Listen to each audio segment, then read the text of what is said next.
Good afternoon, everyone. Welcome to Camp Banksy in Port Thrill again, Tassie, for the last round of the Trans-Tasman series. You've got Scott Hodgetts, joined by Zach Pearson from South Australia. Welcome, Zach. Yeah, how you going, Scotty? Fantastic.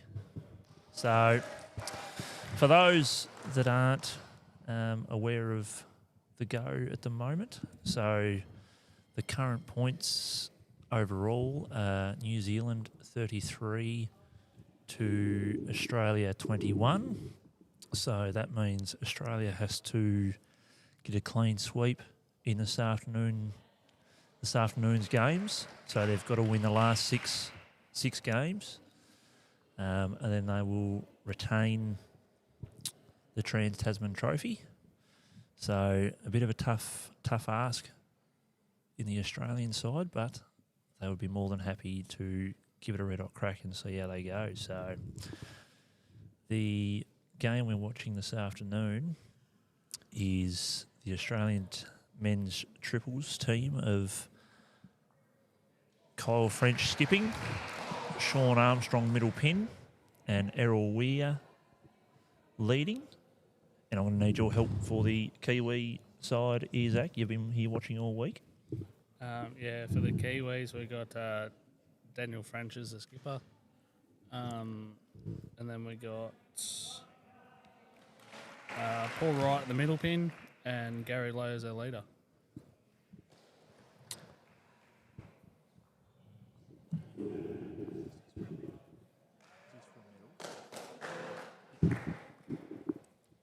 Yeah, so this game is a medal match. So, the winner of this claims the Trans-Tasman men's triples gold medal. So, should be a cracker as we start off now. So,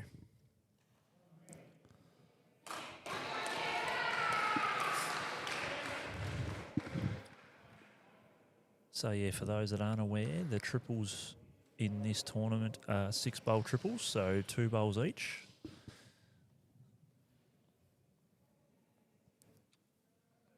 As Errol comes in with his second one. Sits the black down for holding shot.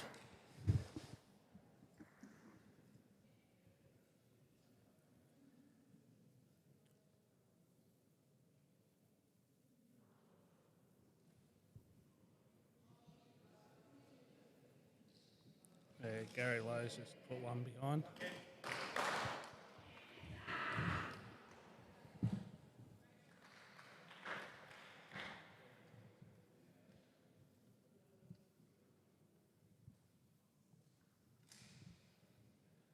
I see the men's triples as a bit of a family affair with Daniel and Kyle being cousins. Daniel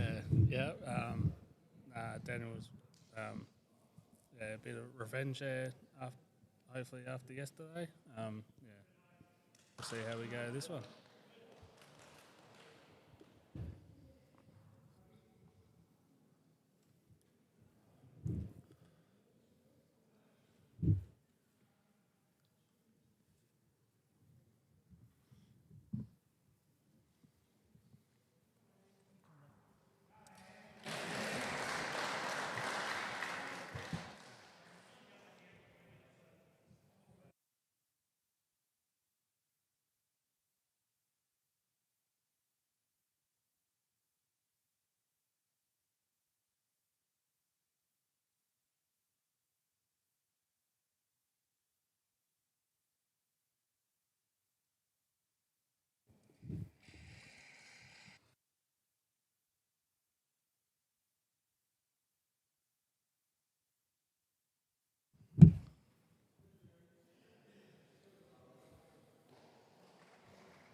So as Paul just draws another one at the back, middle of the box. Beautiful way to trail the jack.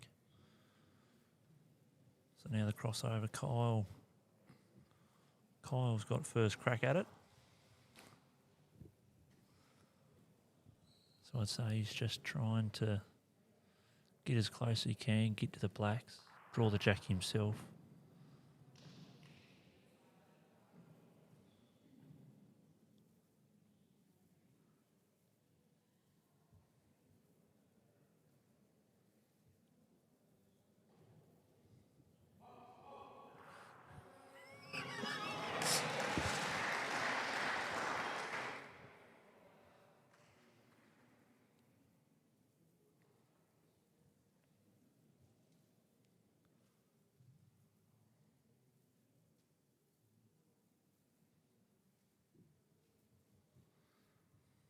Daniel lets it go. He doesn't like it out of the hand.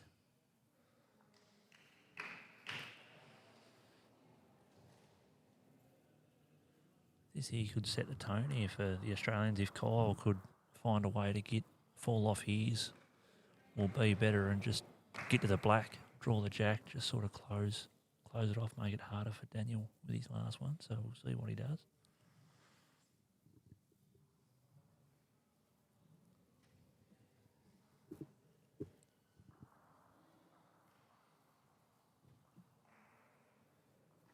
Looks like he's on a really nice line, just depending on his legs. Yeah, it's a great bowl there by Kyle as he draws the absolute. So you'd like to think there it's currently two yellow, but leaves a little bit of a gap there to trail the jack through the hole. Might still be one down, but if he plays it perfectly, there is a back black there waiting for it. So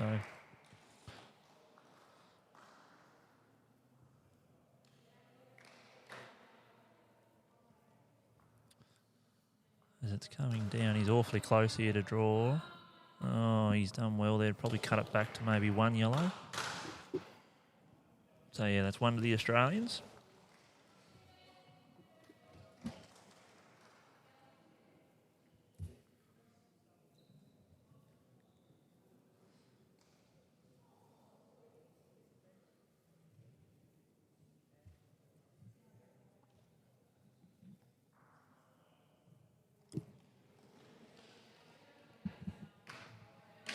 As Errol comes in with the opening bowl.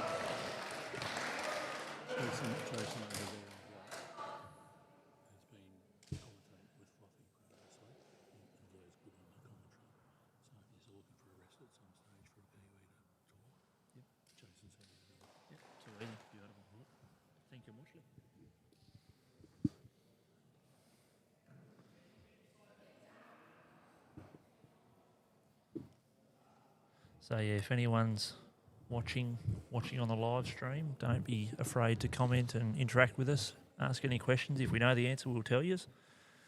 Yeah, let us know where you're watching from. As Errol puts in two crackers there. Just lays out with his second one. So, still got a back hopper with his first one. So...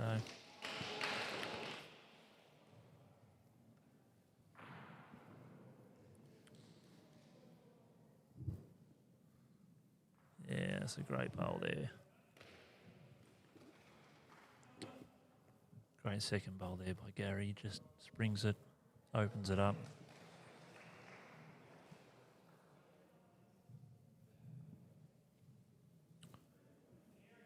Sean Armstrong comes in. Probably 6 inches short of the jack, but still fairly handy this early in the end.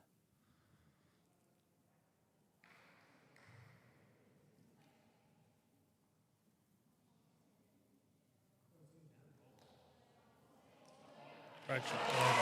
All right. Great bowl there by Paul.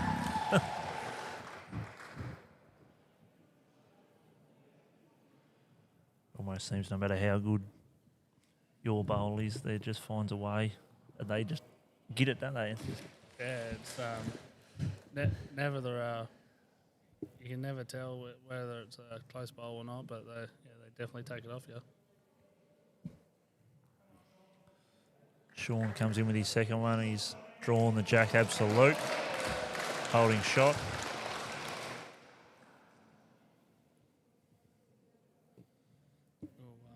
We'll see what Paul Wright does here now. Is he playing the split on the blacks? The wide blacks on his forehand? Get things moving. If he gets a bit tight, he opens it up. Oh, like as he plays the black split, and he gets it on the awesome angle, and he just lays the Australian bowl out and sits there for shot. So yeah, he definitely changed the head then. So all of a sudden now the Kiwis are driving the bus. Kyle's got everything to make now. He's get to the back blacks, or if he's a little bit neater, he can draw the jack himself and maybe tickle it around the corner for 2. If at worst 1.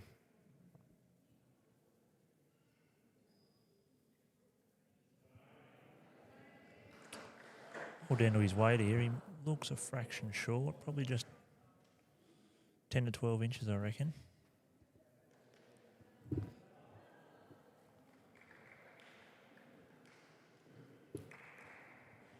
Yeah, it looks like Daniel's thinking about changing the head again.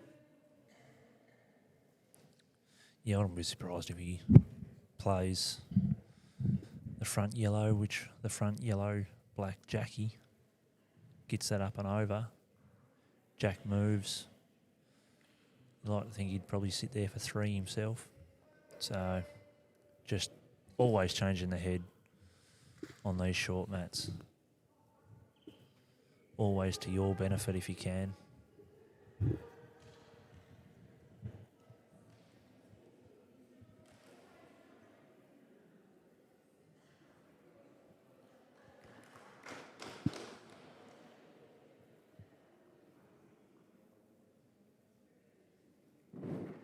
He's awfully close. Yeah. Oh, black didn't quite follow through, but still changed the head again, sitting 2 blacks. So Kyle again has to conjure something up. He looks like he's just probably trying to draw the split of the blacks. Yeah, that's the only shot that I can see from here, Scotty. Yeah, and you sort of don't want to get too adventurous this early. Like, yes, I know it's an okay time to do it, but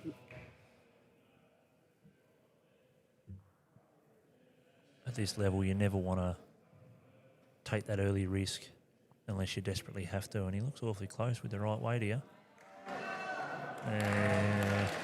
Bit stiff. Oh, well, Paul's just signalled 1 black, so he's done well there to lay the second shot out, sit there himself a second. So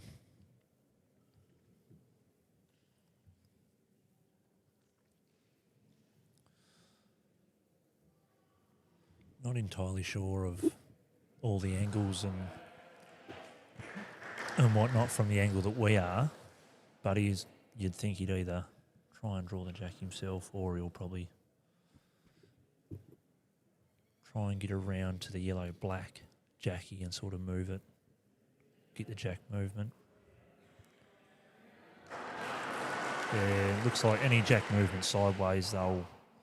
Oh, no, he's playing weight.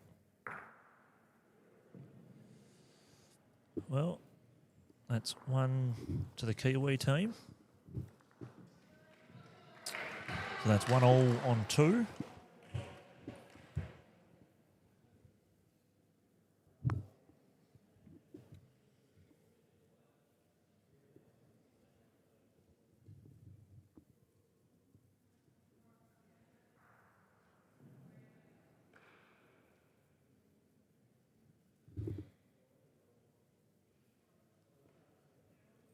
They never miss their weight very often, do they, Zach? Like the Kiwis, they've always just got that nice, neat weight all the time, just looking to draw the jack. Yeah, ever since I've started watching them, yeah, they always got that perfect weight just to draw to the cat. And they're normally pretty spot on. Great bowl there by Errol.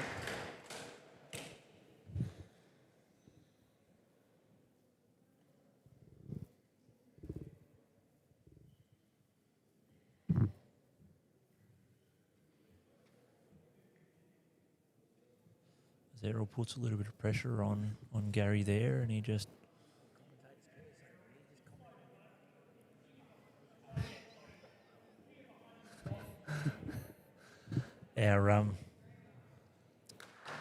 Our fellow colleague here doing all the camera work has just mentioned about me giving the commentator's curse to poor Gary, so I'll cop that on the chin.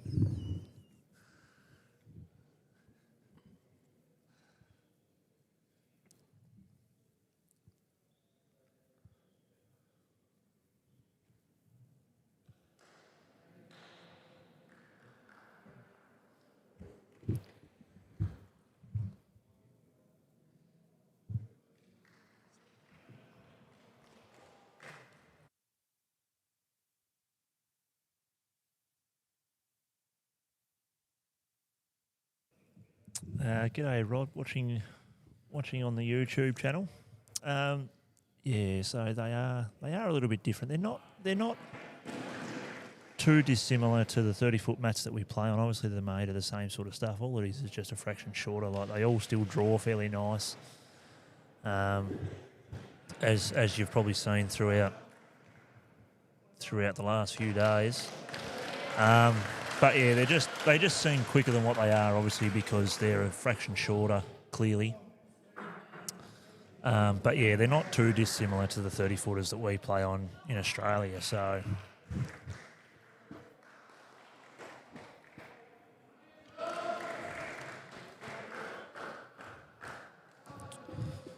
yeah, it's Paul coming in with his last bowl. Just has a fraction on it, but really good home there. Any touch of the front yellow, I'd say the Jack's missing Sean's first bowl and sort of getting to those two blacks. So I think Sean will be looking to match it with those blacks, if not anything a little bit better.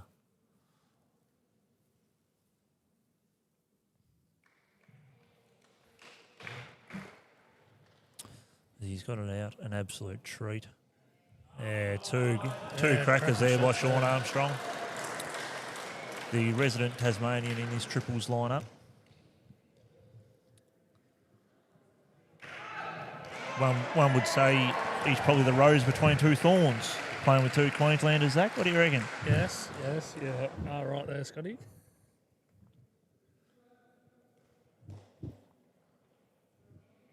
All of a sudden now the Australians are clearly driving the bus. I think Daniel will be looking just to try and change something, make anything a little bit better.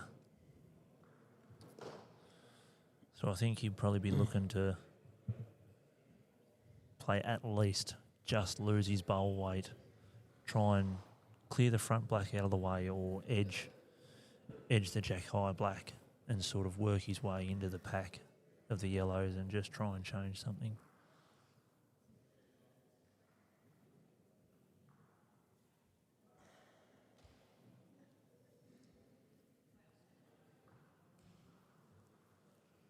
He just tries to draw the shot and falls short into the front black. So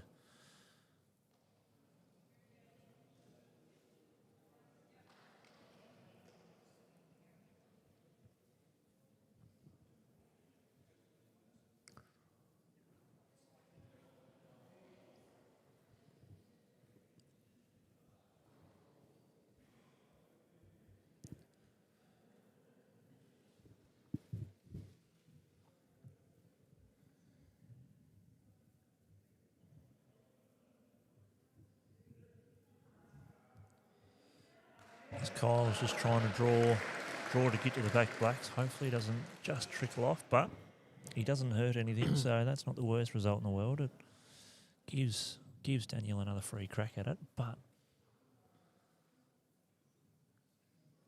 everything here for Daniel to do. He just needs enough weight just to pop the cat out, and hope it goes back to the back black ones. Yeah, looking at the side angle that we've got, like, it's the kitty's going to smack the yellow that's directly behind it. So it's just a matter of where it goes after that. But I think he's sort of looking to play his first bowl through.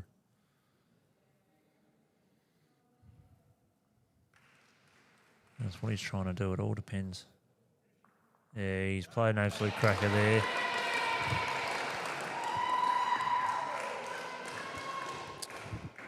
I think Kyle can do the same sort of thing. Like, not even that, but just draw the yellow onto the Jack more, and hopefully the black will lay out.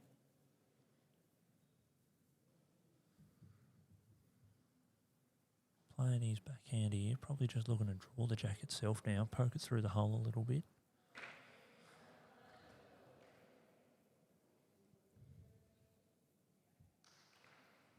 He clears that front one, he's awfully close here. That's a great bowl there by Kyle. He's probably made two of that, or maybe one. Two. That's 2 yellow to Australia. That's a cracker there by Kyle. Just letting his cousin know that, yes, he's here. Nothing like a little bit of a family feud. No. So we've got an update on the other mats playing from our stats man, Glenn Sargent. So we've got the 6-bowl mixed pairs. We've got 2 all on 3. We've got the mixed 8-bowl pairs. Australia leading 4-0 on 2.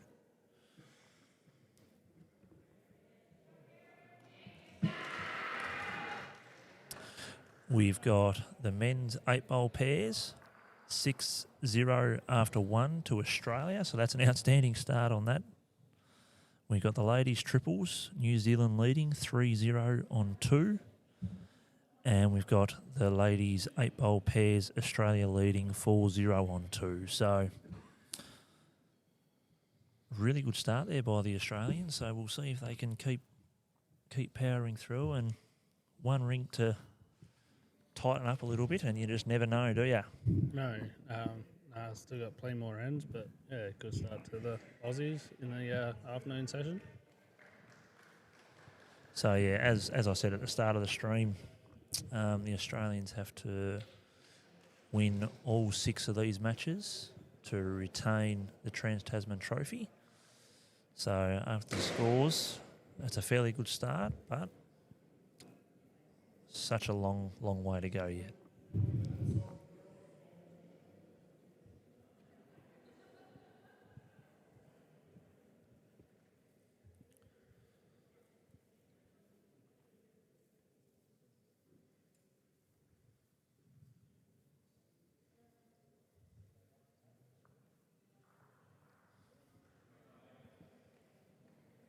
So, yeah, you're just seeing Paul there trying to sit and stay on the yellow shot bowl. It's probably an inch short of Jack High. Sean will probably just trying to draw the closest back black. Just get another one in there and see how they go. He's on a nice line by the looks of it. Yeah, it's a great bowl there by Sean. Probably counts 2 on the angle that we're at.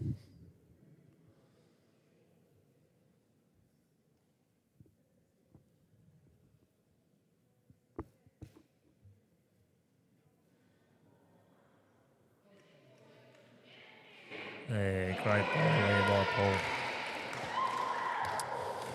Draws the absolute.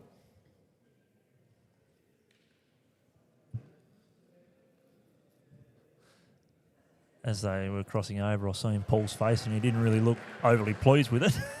No. Any time I draw a side toucher, I'm chuffed. Yeah, don't worry, Scotty, I am too, don't you are. A few and far between.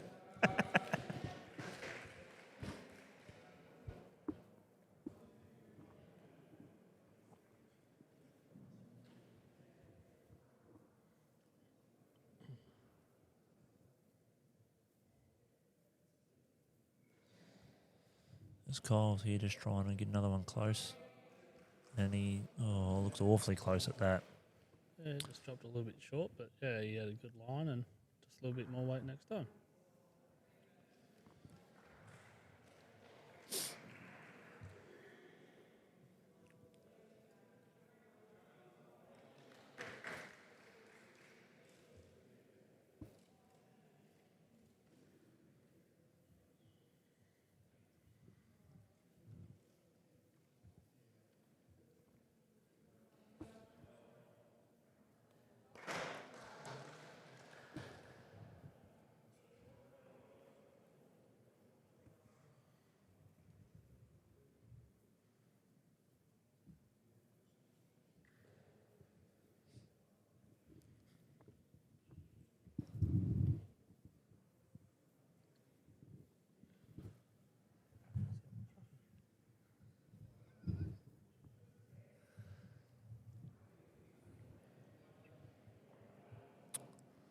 As Daniel comes in just looking to change. Oh, his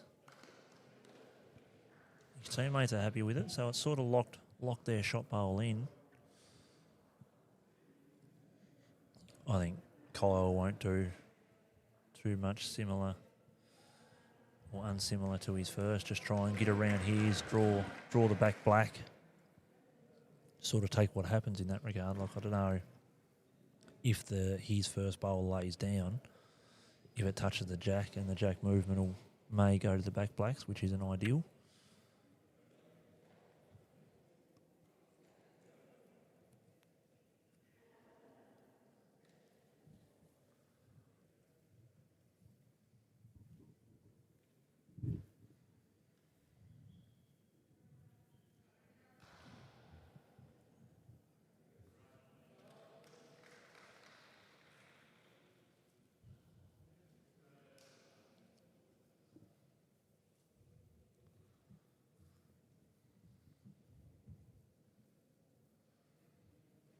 Yeah, not a bad home there.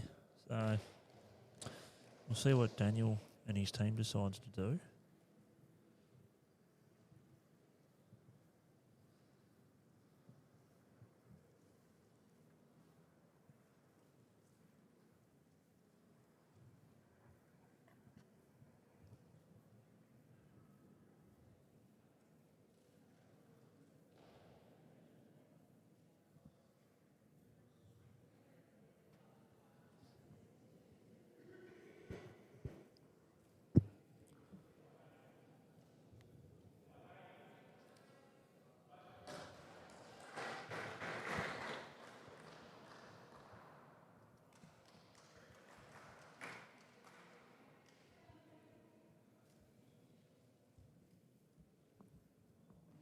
How's your time been in Portsreal, Zach? Have you enjoyed it? Yeah, no, I've really enjoyed it. I always like coming over to Tassie, and it's always a good place to tour around and have a look around. And Yeah, God's country, Tassie.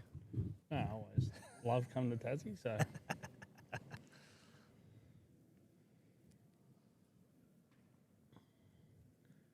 well, back in my younger days, I used to jump on the old Tassie bus when it was at the Nationals. I used to join the Tassie team, and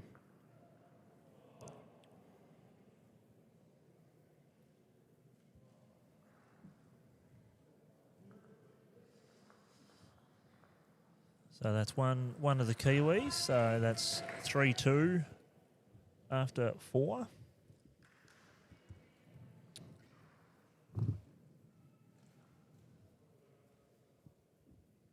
Yeah, we're a fairly good mob to be around, aren't we, Zach? yes, no, especially half.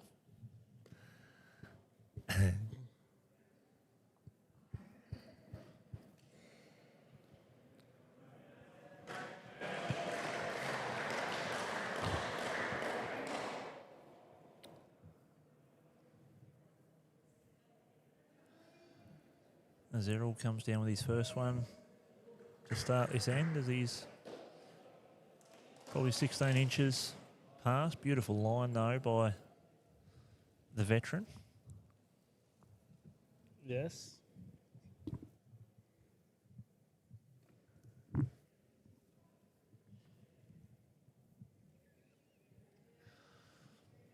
As Gary Lowe comes in and draws all but a front hopper.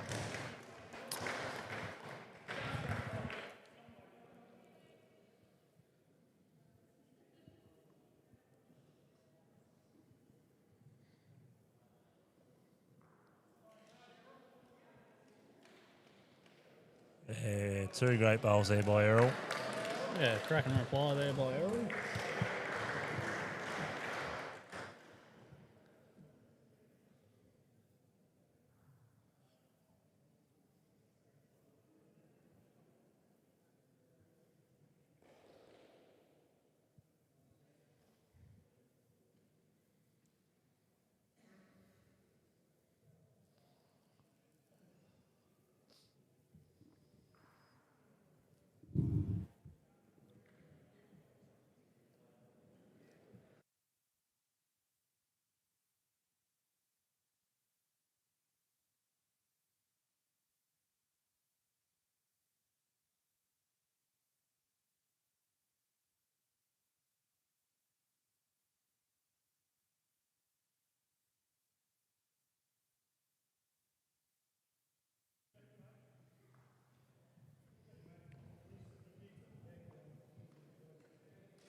This Paul comes in,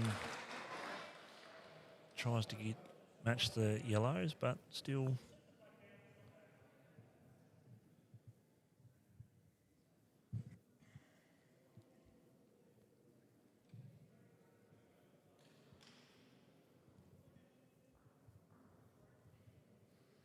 Sean just finds a little bit of extra weight on that one, just triggers off the end, so.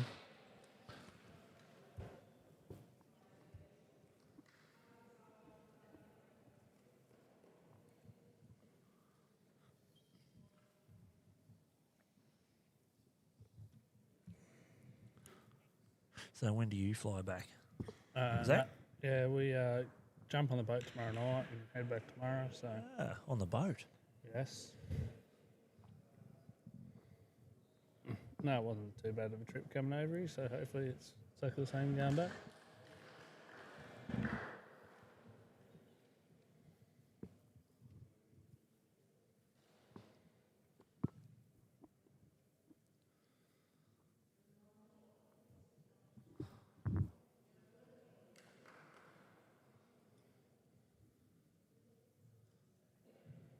So I think Kyle's just going to try and draw the jack through the black, just to try and spring it to the back yellow. And if he gets a touch wide, he's going to land in a really nice home.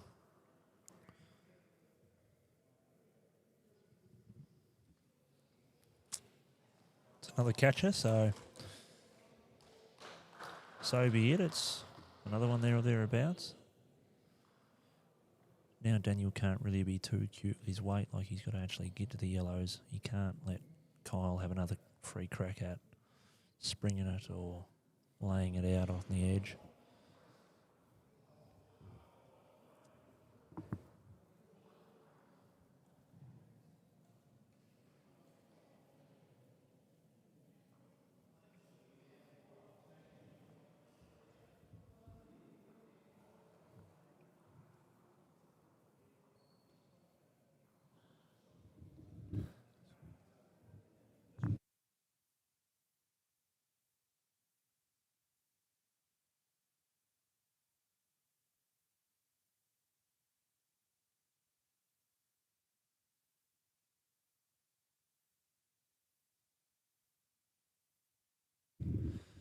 Yeah, Rod. Not entirely sure what they were talking about the last pairing. I was a late arrival, but Todd's just informed me that it might be a rule over in New Zealand that whoever has the last bowl might be able to get a torch and have a look to see who's touching or who's not touching. But I don't believe it's a rule here that you can't do it in Australia. So either that or have a three with good eyes and trust their call. Yeah, that's it. You just hope that they got good eyesight.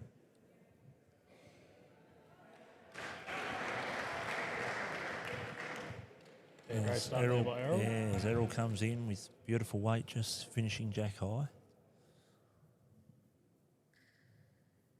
As Gary Lowe is on his backhand. Just looking to change a little bit with his first one, but it looks like he's changed an awful lot by the looks of that.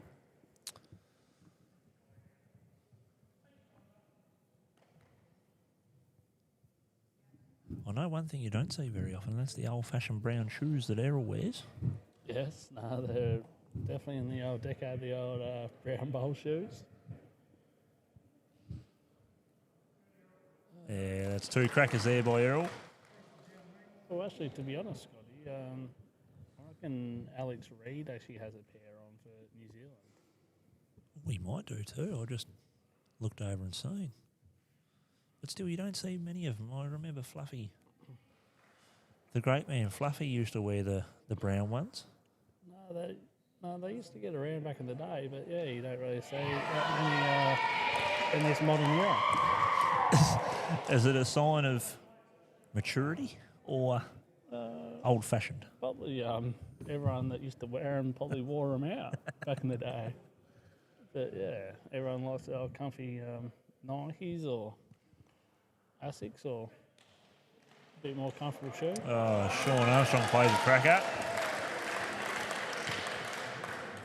Just falls off the blacks.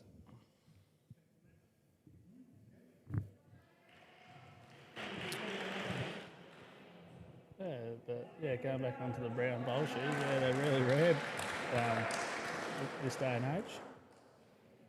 As Paul comes in with just lose his bowl weight, it's probably not the best result. As he pulls it tight and gets the yellow 2 rolls onto the jack and gets the jack movement, so...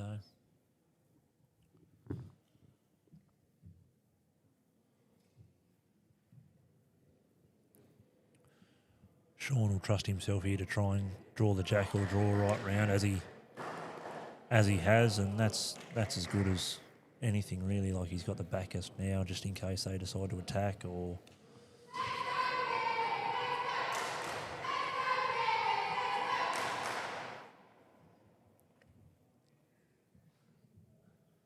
As we just heard the Let's Go Kiwi chant happen by the Kiwi supporters.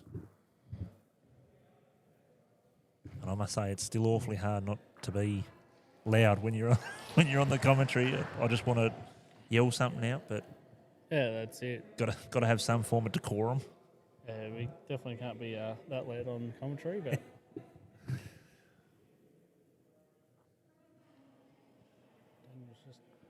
Daniel's just a little bit short there. He's not quite happy with that one, but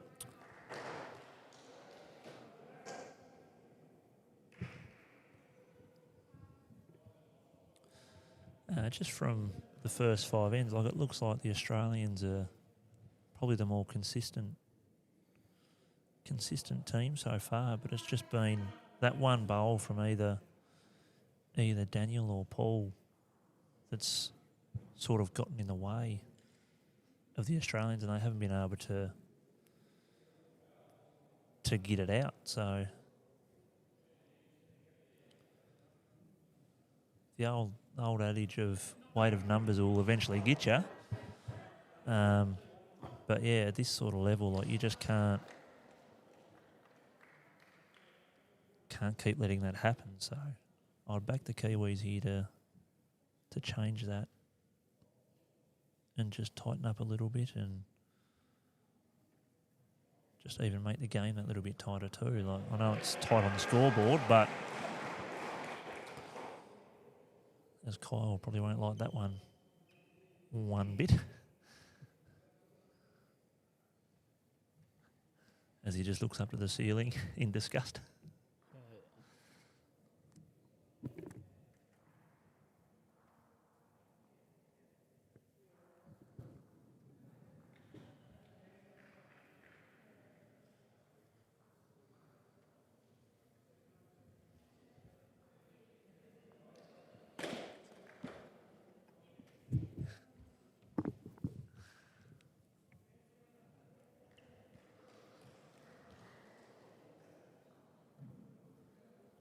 I reckon Kyle will just try and play the same sort of idea as his first one. Like, he didn't really have the weight. I reckon he's just trying to get up and over on any of the yellows, really. Like, the front yellow goes 2 full rolls, and that might get in, or if he gets a little bit tighter, up and over on the one still at the box. He might sit there for 3 maybe. Looks like he's a little bit more positive. looks like he's close here. Yeah, it's done a bit, so we'll see what happens when they declare their head. So it's 2 so far. 3 yellow to the Australians, so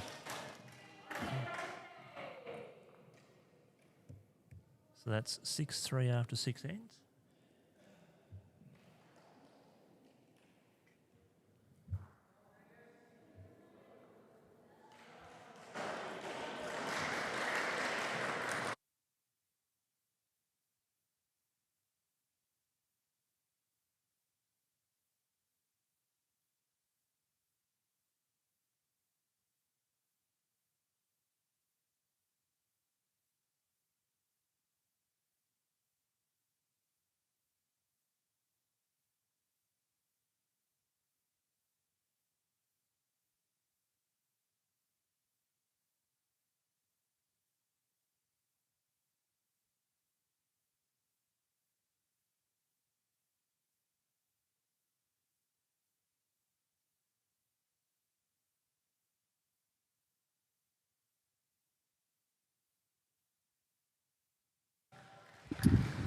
Yeah, sorry for the slight pause there. We've just had a little change in commentary. So young Zach's gone to cheer on now, and we've replaced him with Jason from New Zealand. So welcome, Jason. Yeah, afternoon, everybody listening. What? Even got New Zealand after my name just to make sure. It'd be quite nice to have some intelligent conversation after spending time here with Fluffy. Oh yeah, Fluffy's a different beast, that's for sure. I can see him up there in the crowd. I'm sure he's got something in his hand. It might be cold and wet. Yeah, I did say to him that I would only take over if he made as much noise as I would. But Is that possible? Probably not, no, but it was part of the deal, and he hasn't come to fruition because I'm looking at him right now, and all I can see is his head buried in his phone, probably looking at the races to see if any of his bets got up. Yeah, I had Sarge beside me before doing the same thing. It's got to be a trait. Yeah, and funny enough, they're both Victorians, so I'll let you read into that what you will. Yeah, they know a few nags. I mean, they've got... So what's your feeling so far and what's happening? Well, I just mentioned before that from what I've seen in this game alone, like the Australians just seem that little bit more consistent. Yeah. And it's just been the one bowl from either Daniel or Paul that have sort of really hurt them, and they haven't been able to get it out. Couldn't agree more. And obviously that last end when the Australians got the 3, that was a little bit different. So, and I mentioned about weight of numbers will eventually get you. Yes. But I also did say that I'd back the Kiwis to tighten up that little bit as the game goes on and become that little bit neater, and then all of a sudden it's a different ball game again. So, yeah. Triples is an interesting game. It's something you really have to chase the jack a lot. It is, yeah. And shot is half the game. Keeping it is the other half. Yes, exactly. So I've been lucky enough to trial for the Australian squad a couple of times. And I've played a few of those trial games in the triples, and I found it was really the 6-bowl triples anyway were such a skips game. Like the heads could be as tight as you wanted them to be, but then all of a sudden the skips come in and just go either whack or just play an outstanding shot more often than not. And all of a sudden you're back to square one. You're thinking, well, what the hell am I doing here? Conversely, though, if you put a good head in front of a skip, they've got to get you out of trouble a lot. And weight of numbers means you can't keep doing it. Yeah, exactly. It's quite easy to get on a roll.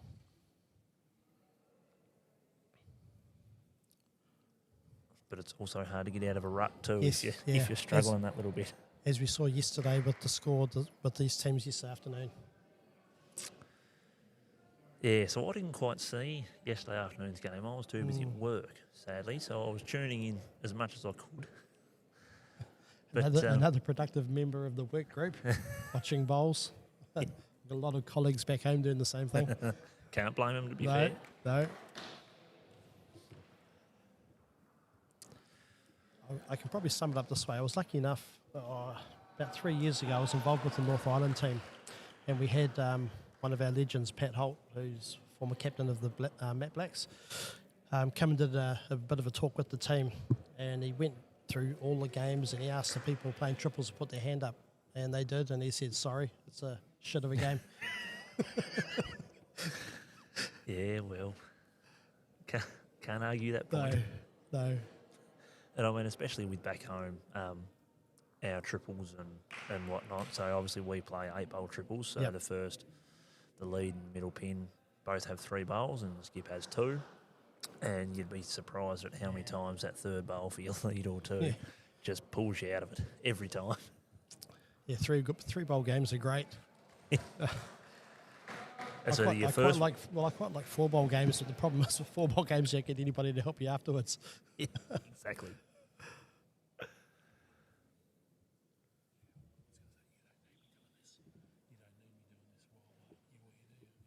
Oh, well, we've just told our stats man that he's no longer required, so we can go to the bar and enjoy a bevy with Fluffy and watch the races. Put 2 slabs.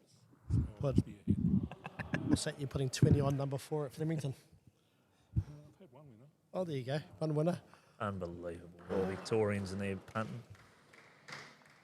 What have we got there, gentlemen? So it looked like probably one of the Australians.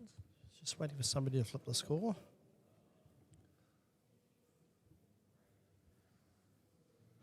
Both skips are gone.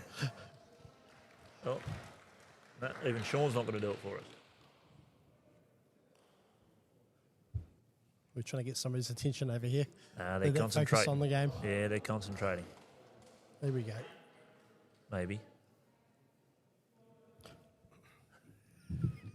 So we've been lucky enough through the weekend. Some of our team have been keeping a spreadsheet online. Oh, Have you that's seen a it? good idea.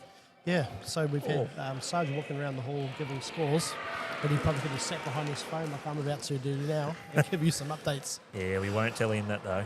Okay. So on mat 1, we've got the 8-bowl mixed pairs. Simon Saporosak playing Marcus Trillin. Sorry, that's the 6-bowl pairs. Australia 4, New Zealand 7. On mat 2, we've got the men's 8-bowl pairs. Australia leading that one 8-1. Sorry, again, that's the mixed 8-bowl pairs. Tony leading Simon Thomas 8-1 after 5. Mat 3, we've got the men's mixed bowl pairs. And we've got Ian Ogilvie 7 over Nathan Trowell 4. Mat 4, we have the ladies' triples, and it is Australia 2, New Zealand 6 after 4 ends. And in the ladies' 8-bowl pairs, after 4 ends, we have Australia 4, New Zealand 4. Ooh. And nobody's updated the score from the last end, so we've gone with 1 here. Oh, here we go. Yep. Here we go, we've gone with it was 1. one. He was correct. And I'm going to add that to the spreadsheet now.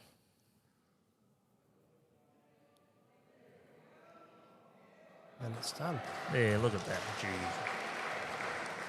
Todd, we've got to get onto that, the spreadsheet.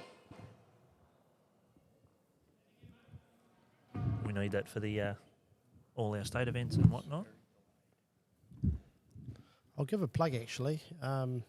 Matthew Farquhar back in Auckland has created this through AI, apparently. Took him a little bit of time away from work, I believe. Wow, So big thanks to Matthew. It's made our life easy this weekend. That's extraordinary. It's pretty good. That is really good, actually. So might be something that both our nations can sort of help each other out with, and you can... Oh, well, you've just been told hello. Have I? Who by? There's a Oh. Cop King on YouTube who said, "G'day, Jason. I am Jason also from Gisborne." So, I'll tell you what, Jason's a pretty cool dude. is he? Well, gotta be. I'll give him a plug for the name alone. We've got a few Gizzy supporters here today. Young Nathan's playing, and family all here. Mum, dad, sister. Bit of noise coming from that end of the hall. It's been quite well supported by the Kiwis here. They have. I actually think They've made a bit of noise. Yeah, they've made more noise than the Australians, and that's only because I'm on the commentary. So. Yeah, well, I was lucky enough to be there last year, and I can think we're just returning the compliment Yeah, because it was that's fair. definitely Aussie-centric last year. Yeah, that's fair enough. Now, there's, from what I've seen and been told and whatnot, there's always been a good contingent of the travelling nation that goes as well. So, which everyone needs that supporter base. Yeah. It's quite important too. Like, you've got these players, both countries give up a lot of time, money, Oh, absolutely. family life, and a lot of them have a great family support network. And most of the families are here. The Lows are here, the Trails are here. There's family here for everybody, and it's great. Keeps our game alive, right? Absolutely. Yeah, that's for sure. What are we looking at here, guys? Daniel probably looking through the middle. Yeah, I'd say so. Just sort of Looking to get on plant a that front black. black, front yellow, just make a change. A bit tight.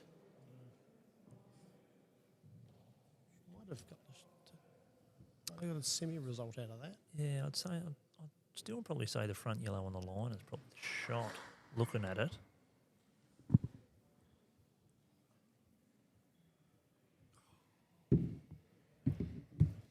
I'm not sure if there's been much conversation, but on this, but I've been indicated it's up or downhill. I believe the way they're playing now is a little bit more uphill. Yeah, about a foot. So we play. Well, I'm from this association, the Portsreal area, Devonport area, and we play some of the state events that we have up here. We haven't got any this year. We got our state trials at Portsreal this year, but yeah, I honestly don't pay that much attention. If it's noticeable, then I pay attention, and then I've just got to keep reminding myself about uphill, downhill, which often I forget. But yeah, usually I just let them go and hope for the best. I can relate, actually. To be fair, like It's probably the difference between the people who are here and those of us that aren't. They know that sort of thing. yeah, there's a reason these guys are Yeah. playing here today. Yeah. What do we got here? Do you think Daniel's looking, got to push that yellow onto the black and try and have it fly in off the wing bowl? Yeah. Oh look.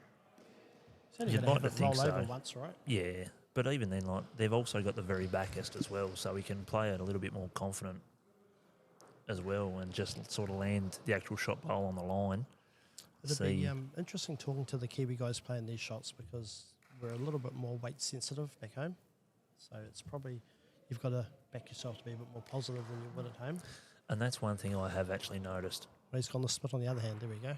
Oh, and the yellow follow. What are the odds of that? Well, You'll probably take that. He cut it down to 1. yeah. Yeah, I've actually, a few years ago, back when before Tony left the Australian setup, I was actually talking to him about how it is in New Zealand and what they sort of play on, just for my knowledge myself. Yep. And he said, yeah, like all the mats in New Zealand are like table sheets, almost. Yeah, they're probably just like a woolen rug. Yeah, righto. They're very thin.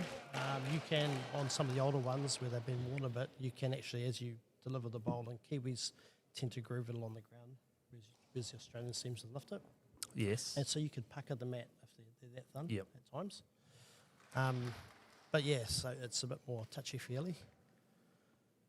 But yeah, like, and I've seen from Thursday and today, like, they're a lot more aggressive Yeah. with the shots and the weight that they play. Like, and I know that comes from the rules in New Zealand where you're able to play the weight, where back here in Australia, especially at the national level, like they've sort of got a rule Yeah. that you've got to play a certain amount of weight. Now that's up to interpretation. Yep. But yeah, you can't drive like the Kiwis do. Yeah. Which is an advantage on your side because yous actually practice it, yous play it. Where on our side, like we're just not used to it. Like yes, you've got the odd player that could be playing today or that may not be playing today, or states or nationals or whatever, that actually aren't afraid or able to play with the Kiwi weight, as I call it. Yep. But there's not very many because we're just not allowed to. Yeah. I think also our rules lend to it as well. So you burn the end. Say it's your 2 and a 4 team, it's 2 points away. You count the end, you go on to the next one. Yeah, right. So you can play the board as well. You could be 10 ahead, kill an end, can't be beaten. Yeah, exactly. Also, you're in trouble. You just burn it, take the penalty. You Yeah. could be 5 down the head. Yeah. You can burn it, drop 3, move to the next end. So it's a big part of our game. Yeah, and that's fair enough as well. We're obviously we're the other way, so same as this tournament as well. So if you whip the jack off, then it's a penalty for the team that didn't. Yep. So all of a sudden, if you're 5 down at the head, then whip the jack off, whatever position you're playing. If you're 3 or a skip, obviously if you're playing 4s, it's you're a 3 and you whip it off, then obviously it's 3 penalty, 3 points, replay yeah. at the end. And then if you skip and do it, then it's obviously 4 penalty points and replay at the end. So sometimes that's also an advantage where you can whip the jack off, refresh, start again. Yep. And if you gain a 2 or a 3, then all of a sudden you It's lose. only drop 1 or Yeah, 2. exactly. Yeah. So, Probably a big chance for Paul here. He's probably looking to play the split between the yellow and the jack and drag it towards his 2 black bowls. Yeah, absolutely. Like, Wouldn't want to be narrow and cut it the other way like oh, this. as he has. But, Yeah, but it's still, it's not in the open, but it's, it's just another nice delicate draw. Eh? yeah, Daniel's exactly. a delicate guy. But like here, all you've got to do is have the box weight, and you're either going to go Yeah. up and over on the yellow, or you're going to go inside it and Yeah. get to the box yourself, and all of a sudden you're driving the bus. Am I right on that hand? It's quite a sweeping hand. Yeah, from what I've seen, it's Yeah. fairly hoopy.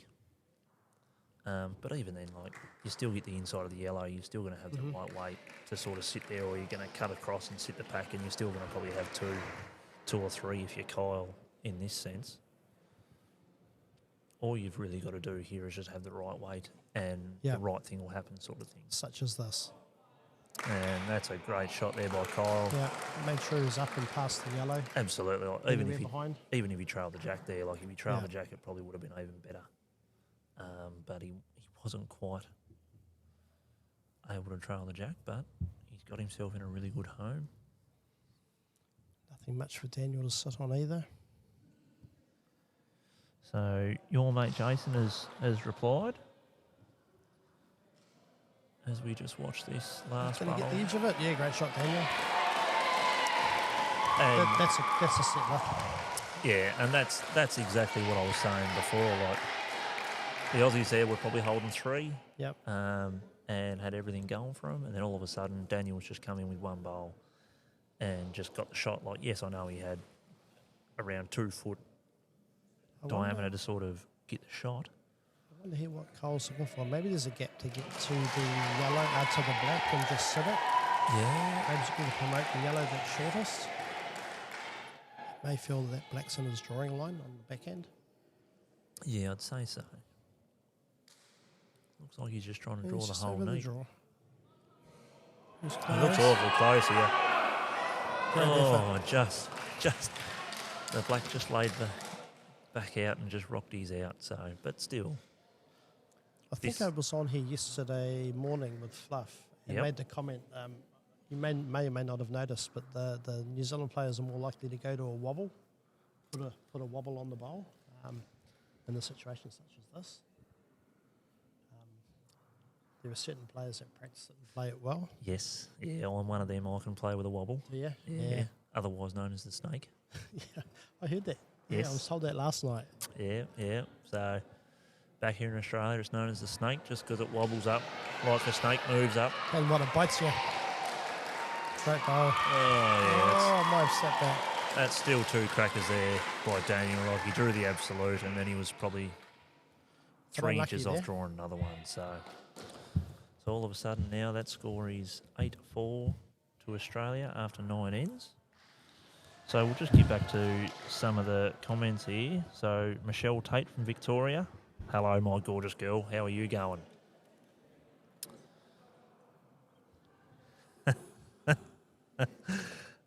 I'd have more so said I've got a good face for radio, but I'll take your compliment. Thank you very much.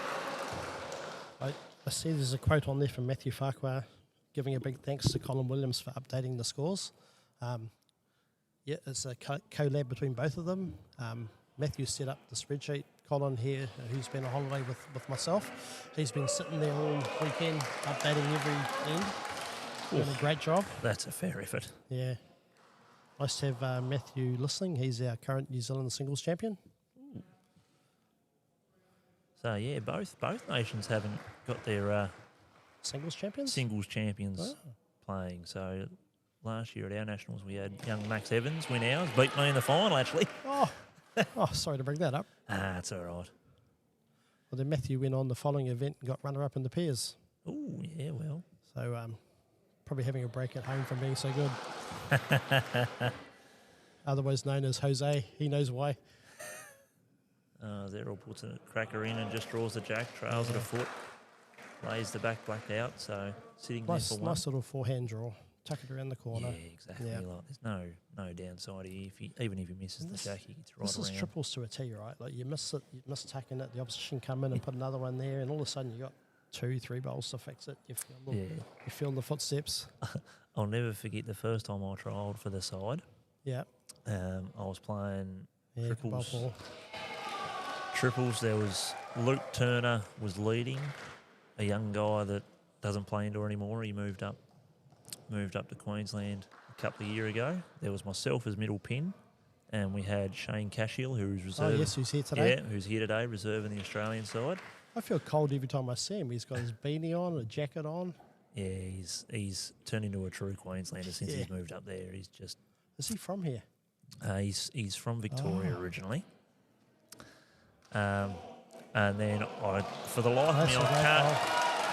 That's a great bowl by Sean. For the life of me, I can't remember who one of the other triples was that we was playing, but it was Hayden Weir was the middle pin. Oh, yes, from last time's team. Yeah, and we had the late great Darren Voss, who's no longer with us, sadly. Here, by Paul. Oh, it's a great Good goal. bowl. There. 2 crackers there by Paul, actually. Like, he just drew around the jack. But Sean is able to play with a little bit of a wobble too. But I don't really think he needs it. He'll just try and draw the blacks and lay off. He was top class this morning in the fours. I did hear that. Yeah, he was very good. Situations like this, he was just there relentlessly. Yeah, that's a great bowl there by Sean. And we was playing those. I think it even might have been Ryan Wigand. I think might have been leading in the others. And after our game, me and Luke sort of went, righto, we couldn't have played any better, and we got beat by 13. Oh, it happens, doesn't it? And that was one of them games, like we had close, really tight heads, and then Darren Voss just kept coming in and just found a way to get us out or peel us out, and just found a way to get the shot. And I'll never forget to it. watch, but it's disheartening at the same time. Oh, especially when you're trialling for the Australian side. Like, you just... Yeah, you just want to go good, right? Yep. Every bowl's a winning bowl. Absolutely. As good as it was to watch, it was absolutely woeful to play against.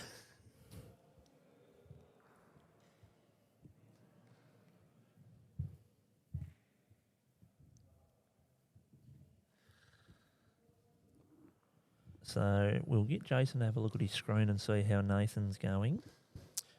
Yes, I can tell you that. I actually go through them all. Let's let the dust settle on this end, Yep. No, and then I'm we'll with you. go through them. Because at this point, it's a live rubber. Australian team win every game. They retain the trophy. Absolutely. A draw's as good as a win. So is Daniel here with his last bowl, just looking to draw the yellow, little touch of the jack on the way He's a bit through. better weighted than the first one. It's going to swing back. Yeah, that's a great bowl there, by Well Daniel. done. Like, it still leaves a little bit of a shelf for Kyle to land and fall off, or if he misses that, he draws the jack himself. Trails at 6 inches for 2, That's but exactly right. He's one down. He can afford to reach there. yeah, absolutely. If he sits the black and pops his yellow, his bowl stays. Absolutely. So there's no real downside. No. Downside to him playing. Drags it back, gives it away. He's one down. He's just got to trust himself here to have the right weight and find it. But it looks a little bit short from our angle, but at the end of the day, it's still only one. All right, so let me just update the live scoring for our people who are using the app. And I'll get that out of the way, and then I'll go through the rest of the scores. How's that? Beautiful. Love Right. your work. Right, going back to mat 1.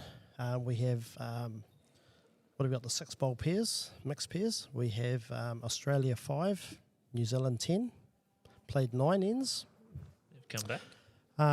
Going to the 8 bowl mixed pairs, which is a medal match. They are on one in the draw, aren't they?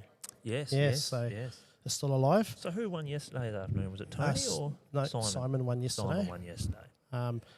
Currently, it's just been updated as I sit here live. After 7 ends, Australia are leading 9-6. What have we got here? We've got the men's 8 bowl pairs. It says after 3 ends, it's 11-4. So either there's been a few kills, or there's a mistake on the ends. I'd guarantee it's probably kills. I'd say so. Like, Yeah, I would expect that match to be one of the last finished. I'll give you a tip there. Women's triples, they played 18s. Is that a free bet, is it? Yeah. There's been a few calls in that event over the weekend. After 8 ends of the women's triples, Australia 5, New Zealand 10.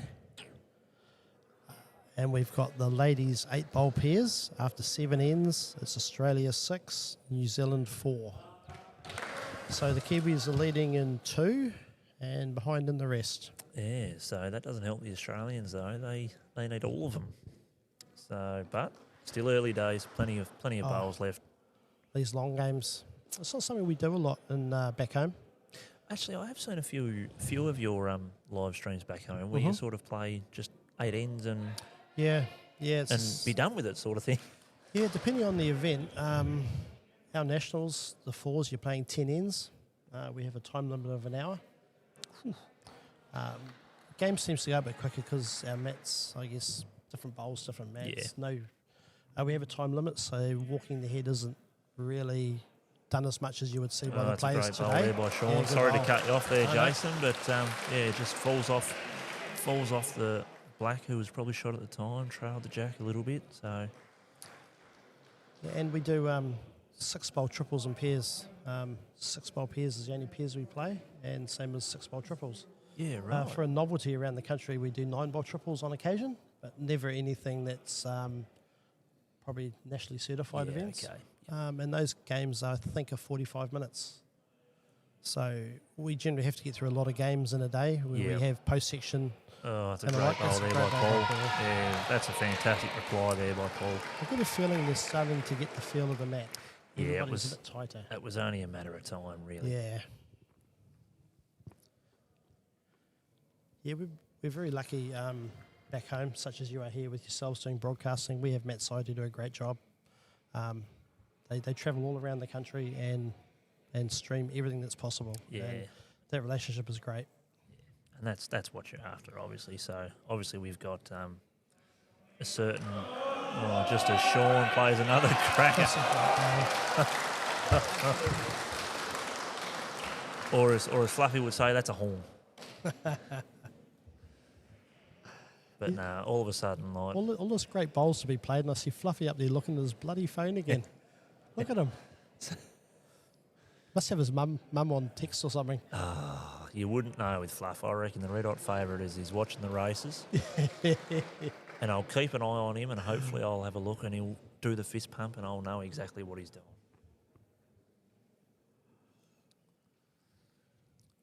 But yeah, so Are you looking to change the head here? He's so that's through a a bit gap. stiff.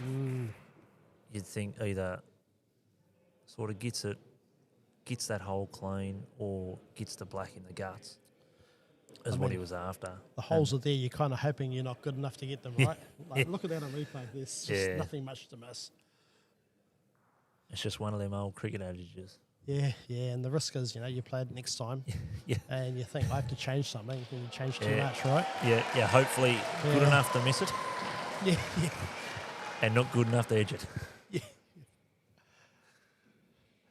There's a big difference between missing in the area and missing it by a lot. Oh, absolutely. Cole's looking just to hide the holes there. That's changed it. What's the angle? Just as we talk about Fluff, and he's commenting on the YouTube. I wonder So if he's got the commentary up there out loud so everybody can hear it. I don't reckon he does. Oh, would he be that clever? I think he's a clever man. He wouldn't have the subtitles on though, would he? Nah. He couldn't read that quick. Except for if it was races. Yep. Or the bar prices. Yeah, to be fair, I'm near with him on that. So, Are you? Yeah. Oh, you got to have company in chaos. Yeah. I probably shouldn't say that. I was about to say something and no. Got to remember Refrain. there's a filter Yes. between the ears. Got to have some form of decorum whilst you're commentating. As much to the surprise of some people that know me. So somebody keeps asking about Nathan Trowell. We did mention that before. The boys in the men's Oh, pairs, it's a great bowl there by 11-5 to Daniel. Australia. sorry to cut you off again there, No. Jason. Unsure of the actual result there, though, but there's one yellow in between the two blacks. Just not sure. That's when you talk about the luck of the day, because if there's one yellow amongst the blacks and it's shot, you're thinking, why me? There is a shot here for Kyle, too. Like, Oh, he he's goes... just pushing on the black, isn't he? You push Yeah, on the black, it squeezes to the right, goes to the yellow. Absolutely. Like, Yeah. you can sort of play to sit both blacks off sort of thing. I Like, don't the think jack's weight's not an going issue. off. No, the jack's not going off. Positive as you like. Yeah, he may lose his back yellow, but that's irrelevant as well. All depends on his weight and his line here. He looks close. The boys like it. It's a great bowl. It's a there. good bowl. I take it from body language, maybe it's one black. Yeah. But It's a well-played bowl, and it Yeah, might exactly. might be a yellow even. I think the only thing No. you can take out of that is he might have been an inch tight. Like, he gets the black on the inside. Well, He's the gonna- measures are coming out. Well, and I do like Sean's eyes. He's played a lot of bowls at high level. Like, he's played But- national singles multiple times. He's He's won the national singles multiple times. well, I don't know if he's won one, but I know he's definitely played. He's won the national men's pairs, not last year, the year before, with Tim Dowse. He got So that was two guys. two. That was a cracker to be two down. So you'd have to excuse my ignorance on Sean, because this is the first time I've seen him. Has he played for Australia before? I believe so. Yes, he has. Okay. So he's been away from the game for a few years, family reasons. Well, here we go. So this is his second time playing for the Australian side. So he's played in the men's fours twice and the men's triples twice. So 2009 was his last year. And he's got two And medals he's got two medals. So from two. yep. So There you go. That's a pedigree. some of his national results. He's got a gold medal in the junior boys singles in 2004. And five, sorry, I missed that. Men's pairs, 2024, as I said, with Tim Dowse. He's also got silver last year in the men's pairs. Come runner-up to the other Tasmanian pairing of Blake Fiddler and Simon Zappa. And he's also got silver in the junior boys in 2000, men's singles 2008, That's men's pairs silver 2009, and bronze in the men's singles 2022, which was in Devonport, I believe. and he's from which state? He's from Tassie, From Tassie? so he's from Burnie Way, which is about 45-minute drive from where we are now. Oh yeah. Um, I said this yesterday. We landed in Hobart, spent a couple of days looking around, and did the drive up, and had a fantastic time. Yeah, Really did. it's really good. So all the guys or all the people that travel down for state events in Hobart. So we've got two state events in Hobart this year. Yep. So we've got our men's and ladies fours in Hobart, which is actually happening next weekend. Yep. And then we've got, I think, probably 6 weeks after that, we've got our mixed fours, state mixed fours happening in Hobart as well. And a lot of the northwest guys and a lot of the western troop as well, they love to travel. Yeah. Yeah. So we actually don't like it, myself included, don't actually like it when there's a state event in Port Sorell because there's no travel. So, yeah, we like the travel. We like the Yep. the camaraderie of the mob that we travel down with, that we stay with, the social is outstanding. And I'll probably get in trouble by someone for saying this, but we also don't mind a pub crawl down. Yeah. It's quite funny, the comparison. You take that 3 hour plus time on the road within the North Island of New Zealand. You would encompass. We have 3 centres in the wider Auckland area. So that same 3 hour drive, you can probably encompass 8 or 9 different centres. Yeah, right. So wow. a travel for a day of bowls for us in the northern part of the country is 20 minutes, half an hour. Yeah, right. Wow. I've got my centre at the moment playing a rep game in Hamilton, so they've got a team of 16 down there, and they're an hour on the road. Yeah, wow. So we're very lucky in that regard. Yeah, so, and I think that's almost the same as most of the other states as well. So you've got a few associations in Queensland that I'm aware of. Tell you what, sorry to interrupt you again. No, you're great right. bowl by Daniel. Yeah. He's just sucked the jack. So all of a sudden now it's become a different ball game. So as we've said before, like the Kiwis are just starting to tighten up and find that weight, and now all of a sudden it's pretty much turned over. And this is where your skips earn their big money. Like Absolutely. You add the bonuses and you try and cut down the times you're down. And as we've seen this weekend, it's happened multiple times where every skip here. Yeah, exactly. Some crazy conversions. It just proves why they're playing at this level. Oh, 100%. But even outside of that, like, yes, you've got the big punches, you've got the big run-throughs that get results, but they're just as good to do that, but then trust themselves. And he's looking for the black one to move the jack. Didn't quite get it, but he's given himself something behind. He has, yeah. So probably the risk of Daniel and team here is that the jack goes back into the square and they're down. Yeah, exactly. How do you get there? Because of the big swinging mat. Well, I think you've nearly got to trust your luck. And do you go... Try and draw the back of the box. Yeah. If you happen to work off Kyle's last bowl and sort of edge off that, you might even land a back toucher after that. But I think the risk would be leaving like a split that can be used. At the moment, Kyle's bowl is like just past jack level. Getting inside of that to get back to the jack is going to be tough. And I think now all of a sudden Kyle's got a split on the other end too. Like he can play the same sort of weight, if not a little bit more, land the shot bowl, the shot black, or if he's a fraction wider, himself use that wide black and sort of work this way towards the jack as well. So you can't block everything. No. So you've either got to back yourself. I wouldn't be surprised if Daniel here doesn't play up and over on the middle black, that sort of shelf, as you can see here. At least then that'll get him a back one. This is putting a block in. Oh. Yeah, he's putting a block. Yeah. Yep. I think that's a very New Zealand type shot where we can't move the box like you can here. We're restricted to delivering wholly within the box. That's right, yeah. So here you cut the side, which opens up your delivery point to make these shots to swing under and round bowls easier. And that's a fine art as well, like being able to use the box. Like there's actually not that many people that can actually use the box to their advantage and play it. Well, you're trying to pick a different line every time, right? If you move every bowl, you got to find a different turning point. Exactly. Yeah. Yep, absolutely.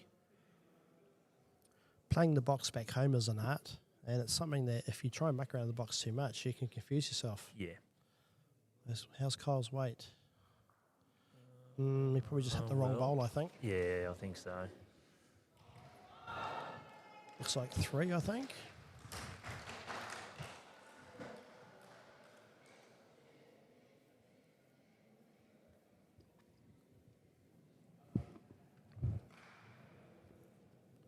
Out with the measures.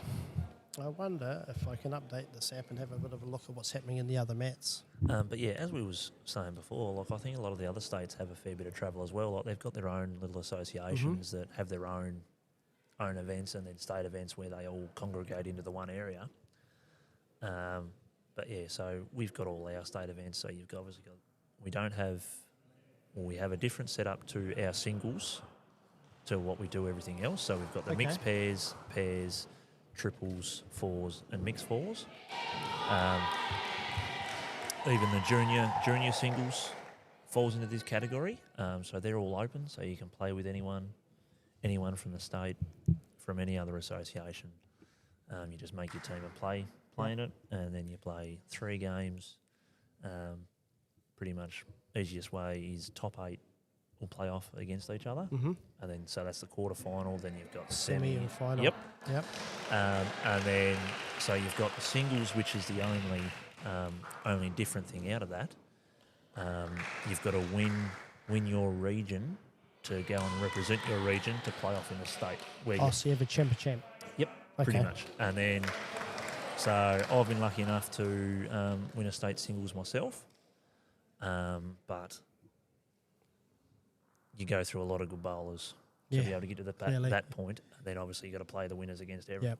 of all the other regions as well. And that's no easy task, one iota.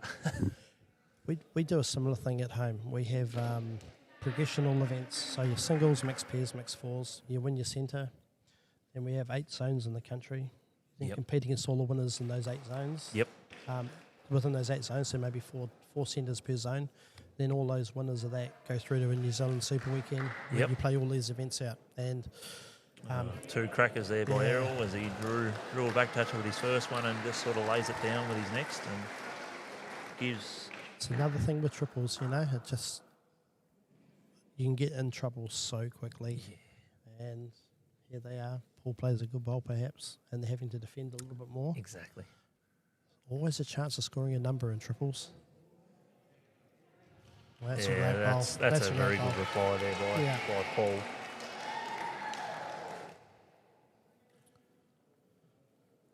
And that's the same here. So in Tassie, we've got 4 main associations. So you've got the West, which is Burnie, which is where Sean comes from. You've got the Northwest, which is where we are now currently. So you've got the Devonport, Port Sorell area, Yep. Ulverston included in that. And then you've got the North, which have multiple little associations Yep. by themselves. So they've got the town, the Launceston Association, and they've also got Deloraine and Esk. So there's 3 associations in the one. And then you've got the South, which is obviously Hobart. I think they've only really got the main one association from my knowledge. Yes. So, yeah, Launceston's obviously got probably the biggest association numbers-wise. But, yeah. Sean looks like he's... I feel he's short. Yeah. And he would be absolutely filthy with himself. I don't think I've seen too many of those short bowls from him. I'll give you the tip. No, He's been pretty consistent. I've been lucky enough to know him a long, long time. Yeah. I grew up around him, so I'm originally a Burnie boy as well. Mm-hmm. I grew up around him actually back when we were real young. I used to go up to his house, and you can get all these little miniature hen-flight bowls. Oh, yeah. Carpet bowls, little. Yeah, Yes. not even they're just little. Yes. And I used to go up and play bowls in his lounge room. They are a thing, and I had them when I was a kid. They have a little coloured disc in them to identify 2 colours. Yes. Yes. Well, these ones were actually red and black. Yes. Yeah. Oh, okay. Yeah. So Just have the same black bowls with a white disc or a red disc. And I know there's one person playing in this team here now that has a set. yeah, And when right. they go to nationals, they do roll them around the floor in the motels they're playing. Yep. I'll let people at home try and figure out who that person is. It's pretty obvious from a New Zealand point of view. The bowls geek.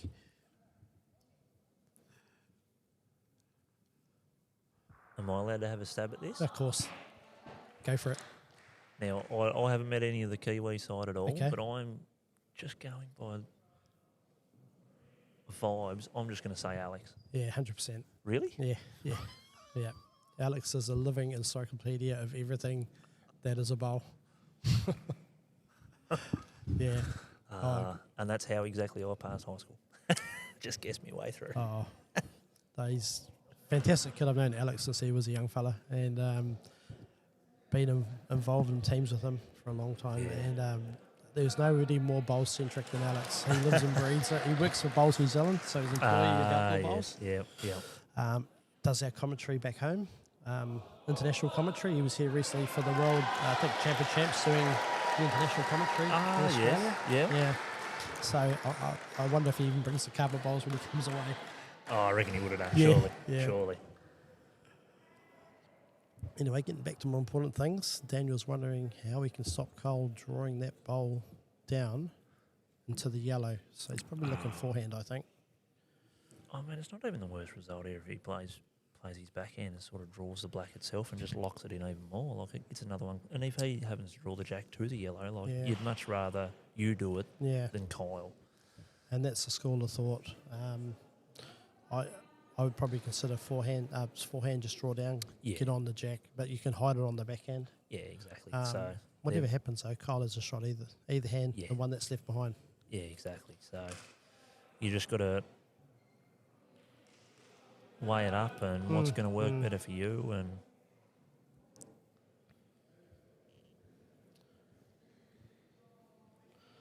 this is the point where you're looking overhead discussing what to do, and you start thinking to yourself, what if I do this and leave something, and then you start overthinking it, and you get cautious about, yeah, do I leave a wing bowl and does it hurt me?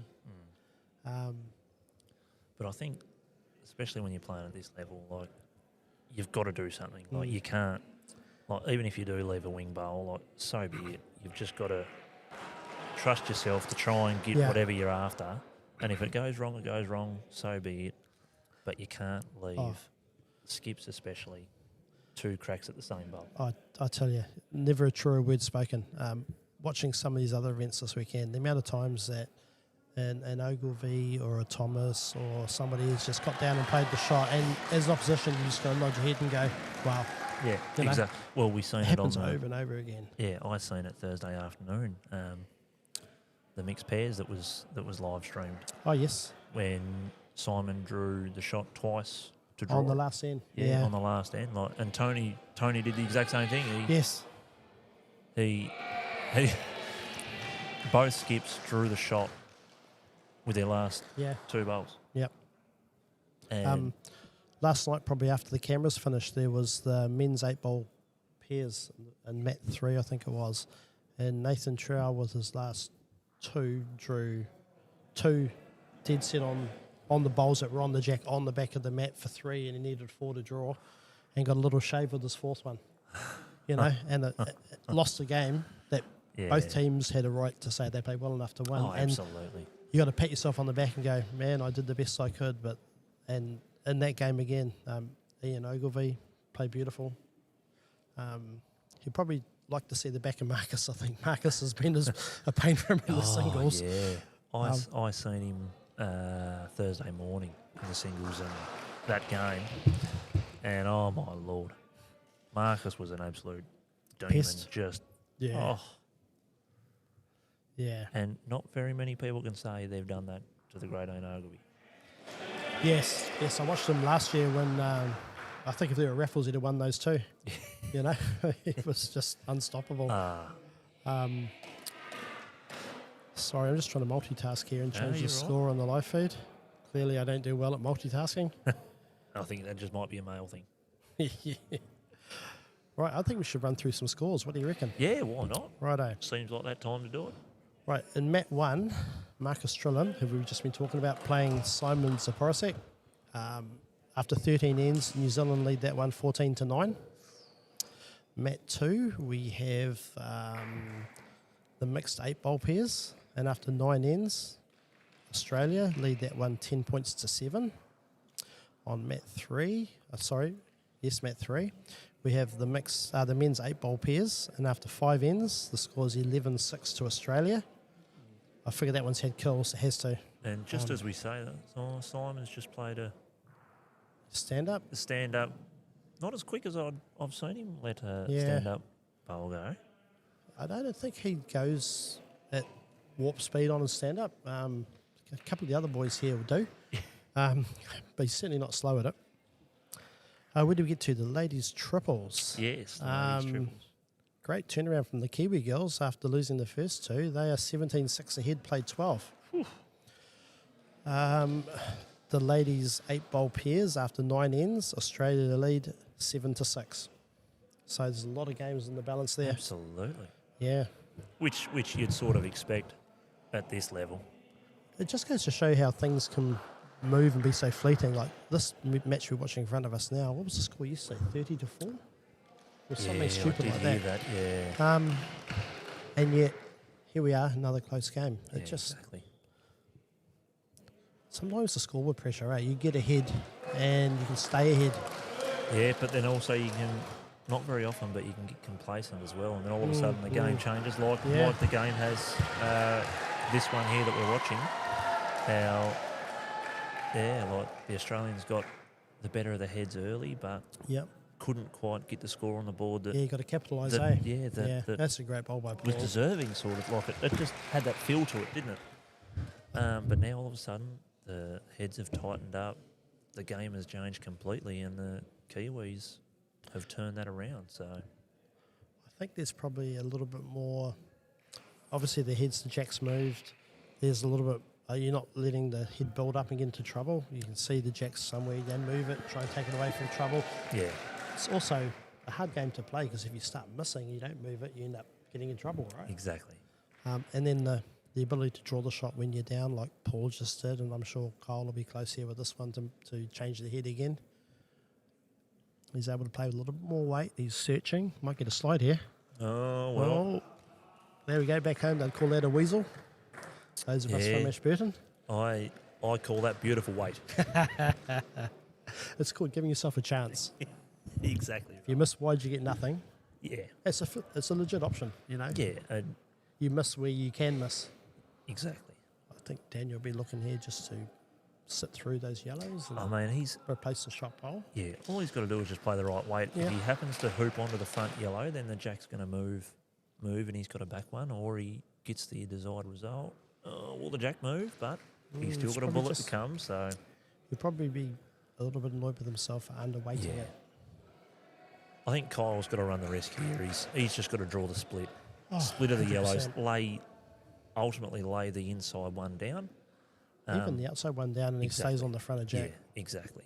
But he's just got to pretty much draw the back yellow to lay either of those down. And if he happens to move the jack, then Yep. so be it. Like, it's not the end of the world, as long as he's not too far overweight, which I don't think he will be. These are the situations where you just do your best, put your bowls in the right place and say to the opposition, if you're good enough, I'll clap it under sufferance. Yeah. Try and get the next head.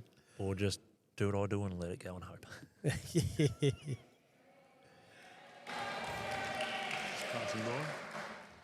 Hello again, Glenn. Have you got any scores for us? Peter Parker's got all the scores. I mean, it's That- probably a foot short to where. I think that'll make Daniel worry about his weight in his green a bit more. Before he could go direct as hell and be slightly narrow, slightly wide. Now he's got to get around that front bowl. Yeah, but now he's got the wide split though. Like, so as we see on the screen, like you've got the wide black-yellow split there, and the jack's going to move. It's just a matter of how far. You'd like to think the yellow that's loaded to it is going to move out as well. It's just a matter of the weight that he's going to play and all the angles that he hits it as to what it's going to do. Like that's sort of the unknown when it comes to this Yeah. game. That you've either got to trust your luck, or just back it that it's going to work for you. It's on the line. He's got close. There he's cut it down to one. Yeah, and that's a great bowl. that's just as good Yeah. as getting a shot, really. Yeah. And that's one of those ends where Kyle played, did the best he can. Yep. Opposition makes He- you pay. He was probably at Oh, worst 6 6 inches inches short. short. Yep. Yeah, 6 inches short to what he was after, and it And- would have blocked the hole, counted. And probably at the risk of not wanting to be 6 inches over and open the head, right? Exactly. Yeah. That's one of them. Damned if you do, damned if you don't. Yeah. But trust your luck. Yep.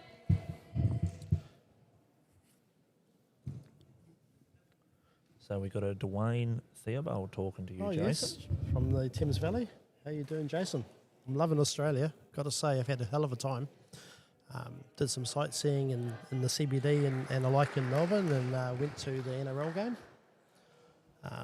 Unfortunately, there were no teams that I could really back when I was there. The Storm were one of them. I felt a bit dirty backing them, but they won. The Tigers were my second option, but yeah, they weren't good enough. And we spent a lot of time walking around the city. I'm going to come home for a break. And Tassie's been beautiful. Walked up Mount Wellington. Well, when I say walked up, we drove up to the top and hopped out of the car in the car park, Had a and we were look there. Yeah, had a look. Spectacular, eh? Yeah, it is. Yeah. Yeah, I haven't been there in a long time, but yeah, it's 1,200 metres above sea level, Yeah. and looking out over the ocean, and yeah, it was wonderful. And there's even the Nut in Stanley. Have you had a chance to go that No. way, that far yet? No, we didn't. No, we went so to that's Port obvious- Arthur. Yeah. So That was very good. the Nut the nut at Stanley obviously isn't as far up as what Mount Wellington is. Yep. But it's just a big giant rock that you can either get lift up or you can walk up it zigzag straight up. So that's in Stanley, and I haven't done that for a long time either, to be fair. But that's a good experience as well.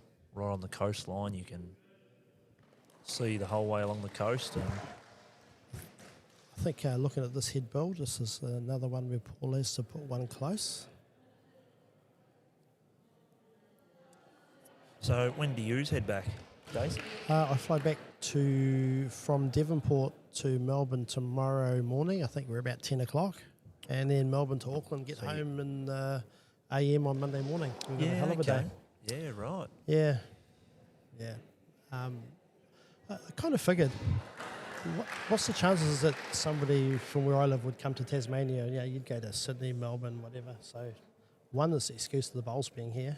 And had some friends that were coming over and I thought, why not? Loved it. Absolutely loved it. That's good. Yeah. Also, not so hot on the conversion rate between the New Zealand dollar to the Australian one. The other way round's all right, eh? Yeah, you should come the other way. Oh, dear. Just as Sean puts an absolute crack at it. Well, you got to change this, don't you? I think you're Yeah. probably playing through almost playing through the. Look at it on the screen. They'll peel apart and try and get some movement. Forehand, lose your bowl. Yes. Yes, these guys are good. If I was playing that shot, I'd be quite happy to just take the inside off the black. Yeah. I mean, That's an option. Yeah. Everyone loves a good rub every now and then. If you're gonna spray them around the mat, you might as well use what's in front of you. Yeah, exactly. But obviously, move the 2 yellows. Take a chance. And I mean, even if he pulls it a fraction tight as well, like he's got the yellow in the bum just to sort of spring it and change it. Yep, there's the lead away. Where's his shelf? There it was. No, he's a bit unlucky there. He was very unlucky. Yeah, he didn't quite get one off the other to peel them. Yeah, it sort of was 2 bob each way, and It's a fraction wide, I think. just looking at the screen that we're watching at, we get a little bit of a Yeah. replay bonus There sort you of go. He thing. used my wide one. He slid off the outside black. Yeah, Kyle's just going to back himself here to draw the jack. Oh yeah. He'll be thinking he doesn't want to leave a target. You'd hate to leave a wing bowl. Yeah, but it's still a target nonetheless. Like at the end of the day as well, like you beat the box, yes, you leave something to sit on, but you'd much rather do it than have them change it now. Like even if he gets to the back black.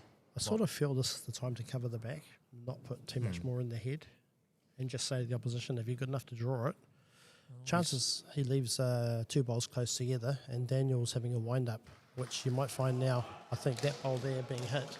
Yeah. If we can see the front on screen. Let's have a look. Which we'll get it in a second. So, yeah. Pretty sure that Daniel won't waste much time in having a good plough through that. Oh, 100%. Yeah. He'll lose 3. The 3 of those bowls will go if it's the I front reckon one. near all 4 of them will go. Yeah, there we go. And I think this is the Kiwi mindset. It We is, love yeah. these shots Yeah. because we can. Yeah, exactly. And that's what I was saying before. Like, we don't have this luxury to do this. Like that, see? Oh, well. So he took 2 out at least. I'd still say on the screen it's 1 yellow to the front left-hand side one. Might be 2, but you just never know. And that was kind of to my point about not panding the front. You know, you can just create a bigger target. You're better off sometimes just say draw it, and if they do get close, then you can pop them. Yeah. Now Kyle will just try and draw around the outside yellow to try and fall off the black. I'm pretty sure if you looked at some of the best shots around our country for a while, it's those types of shots, people playing bowls that move bowls and move jacks. And, Yeah. you know, I think we all appreciate a good draw bowler, but I know there's a video on YouTube that I've seen multiple times. I think Rue's greatest hits. Yes, Yeah, the 2015 one. Yeah, yep. I was actually showing a couple of my mates. Yes, I was there in one of those videos. Was you really? Yeah. I was watching my skip from the other end and then pulling hamstrings trying to catch bowls as they flew past me. Was that the number one? Yeah, it was. Yeah, right. Matthew Ellis with the stand-up. Oh, my Lord. That's just Yeah, extraordinary. yeah. Yes. I don't know how many times I've watched that. I'm not going to lie. I wish I could eat a bowl that hard. You'd probably get a warning here. No, we'd... what's the rule there, Todd? Do we get a warning now or not? No. So we've got our state head umpire next to me doing the monitors and the camera views yes. and whatnot. But yeah, so you don't get a warning anymore. It's what is it? 8 shots against? Yeah. So. Oh, there's a great bowl by Daniel. Great bowl there by Daniel. Great bowl. I don't really think he's overly pleased about that actually. I think he's hoping to move the jack a little bit more for a Yeah. multiple. But that's what we were talking about before, and especially in triples, more than anything. You know, you're looking at having to change the head under pressure a lot, Exactly. and there's 2, bang, bang. Yeah. And I actually think he's been the difference in the game, really. Like, yes, Paul's played some absolute crackers Yep. as well. But when they weren't going as well, Daniel's absolutely murdered the Australians, like just with that one bowl, and then he's obviously played weight this end and then just been able to Yeah. draw the shot, get the shot with his and that just hurts. I think if you look at the New Zealand team, the men's skips, predominantly when we're talking about that sort of weight, you're talking about the men, right? Yeah. Each one of them are probably some of our more aggressive players around the country. Yeah. You would have seen Marcus playing some fantastic draw bowls and just little pushes and prods. Yeah. Don't for a second think that he's not one of the best shot makers in the country. Yeah. He would play that shot. He played one against Ian actually here in the singles where he played a bowl to pop him out for 4 when he could have just drawn it. I was talking to him afterwards. And Yeah, that's a really good reply there. and his by Errol. mindset to me was just, look, it was there to play. I'll play it every exactly. time. And it set the standard for everybody watching that we'll play these shots. Yeah. The mindset, mate, it's just to live in that world. Yeah, but again, like you look at it, you've got the players that are capable and willing and have learnt to do that. Where, as I said earlier, like we just aren't allowed. Yep. Like yes, we're able to play weight. Yes, don't get me wrong, but yeah, it's just one of them things. It is a fine art, to be fair, and you've got to learn it. That being said, though, looking at the men's 8-bowl pairs over the last couple of days, because I've been quite invested in watching Nathan and Alex play. Ian Ogilvie has been just as destructive at playing a yard through heads and bowls separate, and he just, you know, the accuracy with the right weight, like, which is, I guess, the fundamental of the game that you're playing here. Yeah, exactly. It's pretty to watch. There's no one trumps the other, right? Yeah, clearly. Where probably your game is a lot more finesse and a lot more touch this, touch that, touch this, along with the big whack when they're able to or willing to. I don't know if the game lends more to doing that. It's just the mindset, I guess. We go to it, and sometimes with some people it can be the bailout with, like, I don't have to be precise, I just want to hit something, and if I kill it, who cares? It's 2 or 3 points away, right? Yeah, exactly. And you'll find a bad head, you'll have a 2, for example, in a 4-seam. It's easy to let them rip at something and concede 2 shots and move an end on in the it's game. a great bowl there. Yeah. I think you're looking to cover the back here, yep. Yeah. Just get to the blacks and... set yourself up for your next 3 bowls that follow. Yeah, absolutely.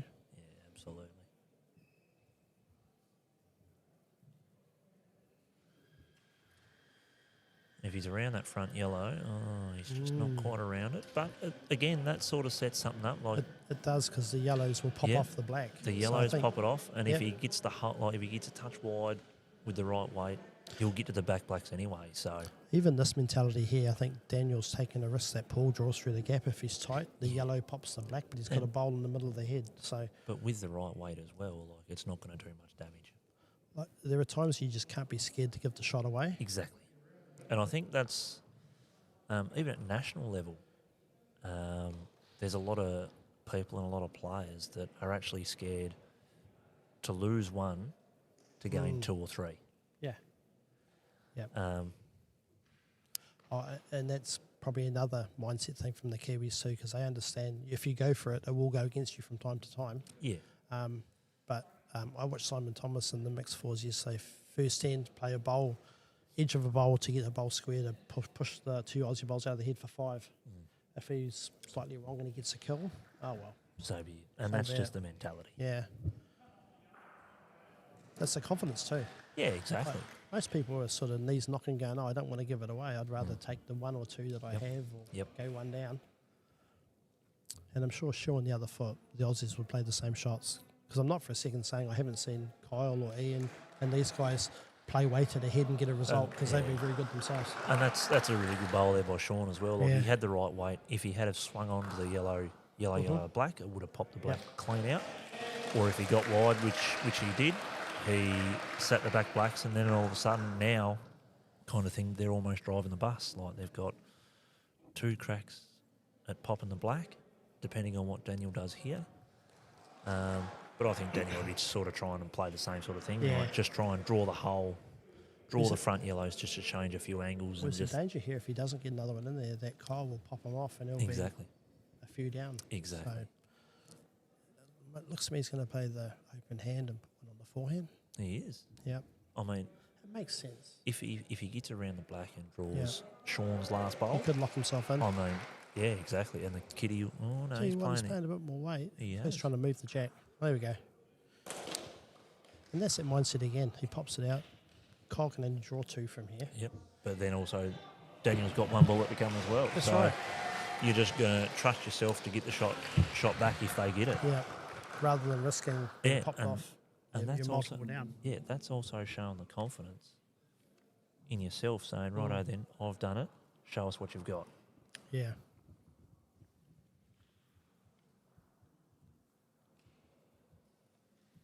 Because I know when I do that, I'm backing myself to get the shot with my last bowl. Oh, you have to. Yeah. I mean, even outwardly, you have to show that you've got it under control. Yeah, If even exactly. inwardly, if Yep. your guts is churning and you've got the butterflies, you've got to Absolutely. portray that you know And- what you're doing. And that makes your team show a Yeah. lot more faith in you Yeah. than probably what you do. To be fair, it's a leap of faith playing with anybody, and it's the current people at the stable included. Yeah, that's fair. Takes a lot of courage to play with me in anything. I was just reading the comment here on your phone. I think my mate Dwayne thinks he might have a concussion. He needs to go to the doctor. He's made an outlandish statement. You're here wearing a matte black shirt. You look the part at least.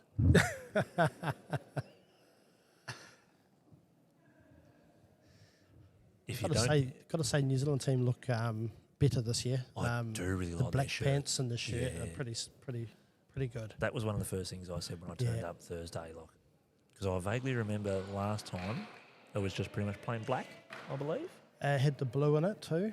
Yeah, I But- think you'll notice they've got the matching tracksuit pants this year. yeah. I think the shirts are amazing. Yeah. Yeah, I think last year Australia looked really sharp. Yeah, Every day they looked like the jackets and the vests and everything. They were Yeah. pretty cool. yeah, I think we followed the lead and went, let's cut up the whole team, and yeah. it's Absolutely, been amazing. Yeah. Yeah. Even if you can't, just make sure you look the part. Yeah. Yeah, I was that kid, had the best cricket bat in the car, but didn't score many runs with it. I'm hearing you. Yeah. Always felt when I was playing cricket that the person with the flashes bat was probably the worst batsman. It just hadn't that much use. And it's always a tail ender. Yeah. Yeah. There you go. There's another wobbly bowl again. Keep. How's Way he to go, played with Daniel. it? Look at Yeah, that. That's a great shot. Yeah. That's some hours practice at now club night how- when you're just trolling them up the mat. So, if you're Kyle now, would you try and back yourself to flick the black off? Given the score's only one difference, I wouldn't, because you could kick the jack. I'm not sure if Kyle has a wobble or a snake. Yeah. Looks like he's not even. It looks like he might be going for the bowl. I mean, and this is From his point of view, you'd hate to be wide and get the jack. yeah, I've been there, done that. Yeah. No, he's going just over draw. There's a bowl to sit on. Yeah, hard shot to play with the right weight. Yeah, absolutely. That wobble, mate. Honestly, that wobble can be just a telltale bowl. And it's such a hard thing to master Yeah. too. Like And, knowing exactly how much wobble you're putting on it. So I actually don't mind playing it. So if I feel like I've got to be fairly careful with my weight, Yep. I'll back myself to play the wobble because I feel like I can play the neater weight, like a front hopper sort of weight. Yeah. Yeah, they. I mean, you play it with you put the wobble on, you play it with a fraction more weight. Exactly. Yep. And you pick a line, and it's Exactly. getting used to getting that wobble out. Yes, And yes. some of these people that around our country, not just the guys who are here, like, just make it look so easy. Yeah, exactly. It's an art. You get Probably them- Sean is probably one of the best Sean exponents. Blackburn? Oh, Sean here. Sean Armstrong. He's probably one of the best Yep. exponents of the snake I've seen. Yep, we have Sean Blackburn back home from Waikato. Was in the test team last time. He's fantastic at the wobble. Yeah. Yep. And then you've probably the first time I've ever seen it was one of the Tasmanian greats, actually, in Greg Smith. Okay. He's played for Australia back in the day. Yeah, he was probably the first one that I've seen play a snake, and he was really good with it too. Russell Cornwall was another one. Yep. He's played for the Australian side as well back in the day. He's sadly passed as well now. But yeah, he was probably another really good top snake player as well. I mean, I guess if you're at that elite level where you're playing in these events, you've got to have something more than just the standard player at home, and Yeah, exactly. things like Yeah, the yeah. weighted shots, the accurate draw, just those little skills that add you 5% over Yeah. somebody else of Yeah. a similar skill level. Absolutely. And that's probably the one thing you can say to people when they look at their game and how they get better. You got to find those little percentages of improvement, right? Yeah, absolutely. I might just run through some scores, eh? Yeah, why not? It feels Righto. like forever since you've... Yeah. So Matt 1, we've got the 6 bowl pairs. Currently the score is 19-13 to the Marcus Trillin team after 16 ends. So, sorry to cut in, but as we speak, if that game continues on as it is with the Yep. Kiwis up, that is pretty much the Trans-Tasman That is the trophy back in trophy. your hands. Correct, yeah. What have we got? 5 ends to go and 6 the diff. So you're looking at multiples, and I see Denise throwing up the kitty over there, so they've scored the last end as well. Yeah, so... Although that's- my scoring legend at the other end may have already updated the app. On mat 2, we've got Tony Simpson versus Simon Thomas, and Australia ahead 12-9. Mat 3, the men's 8 bowl pairs. You've got Ian Ogilvie 15, Nathan Trowell 8, played 7. Still got 11 ends to go there. Hope the bar's stocked up. Yeah. They must like the limelight of being the last one finished, I think. All look, eyes on us. I can't argue that point because I don't mind it myself. Mat 4, we've got the women's triples, played 14 ends, and New Zealand lead 18-9. Oh, as Sean plays a cracker there to Yeah. spring the jacks right Good out luck to the getting side. to that, hey? Yeah, I feel a wobble coming back on. Yeah. I think even the backhand under the head goes off the side. Yeah, I'd say. But even like you don't even really need the wobble coming on the forehand. Like all you've got that much to. Corner of the square is shot. Yeah, exactly. Like draw the box there and you edge off stuff. You sit bowls fat and fall off. So, but I suppose you just played a wobble in the last end, so why not go again? Yeah, all the skills you got them, play them. Mat 5, we've got the women's 8 bowl pairs. Currently, Australia lead New Zealand 10-7, played 12. So they're a third of that game to go. Yeah. And then the game you're watching now, 12-10 New Zealand. He's just drawing it proper, if you could say that. Yep. That's all he had Just to looking do to just draw to the get the yellow shot. and fall as he's done that. There we go. That's a great shot. Yes, it leaves a seat, but again, Potentially, Cole gets 2 inside him, he gets 2. Exactly. He can look to play that bowl out.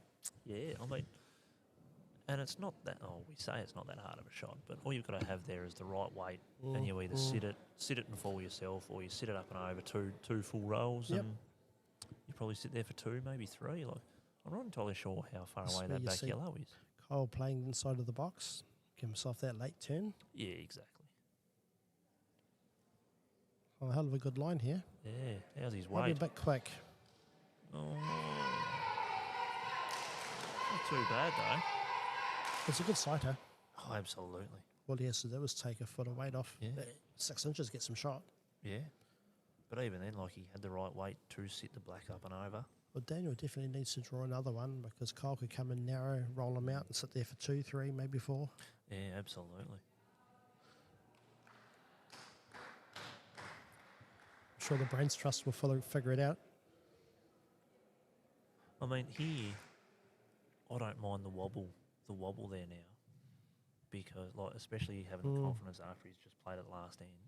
Yep. Especially on that same hand, or that same side that he's played on the last end as well. Like, even if he lands a foot short of the jack, all of a sudden, like, There he Kyle's goes. Looks like he's going to change his hand and play under.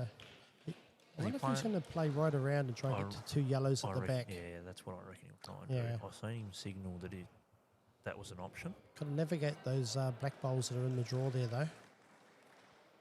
You wouldn't want to get caught up in either one of those, such as that. Yeah, well, but Yeah. I wonder if Kyle wants to look at having a look at that black. I reckon he will. Like, it's, think so? It's worth it. I mean, if it was worth only one extra, then you probably wouldn't.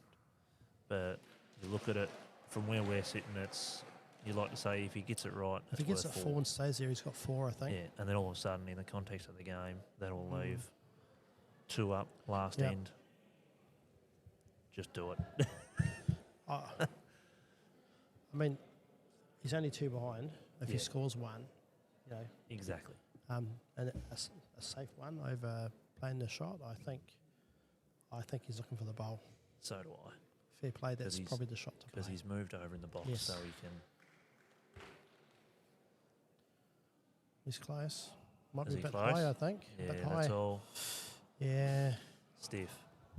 But he had the right weight. He gave it a chance. So I still think too that scoreboard pressure, you know, when you're playing that bowl and you're 3 ahead as opposed to being like 2 down, different. Yeah. You play it differently, right? yeah, exactly. Like you're As not much going as to be it sure. shouldn't affect you, Yeah.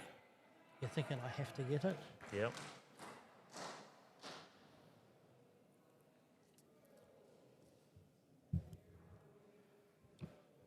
As Dwayne comments before, James Sullivan plays a mean Oh, wobble. he does too.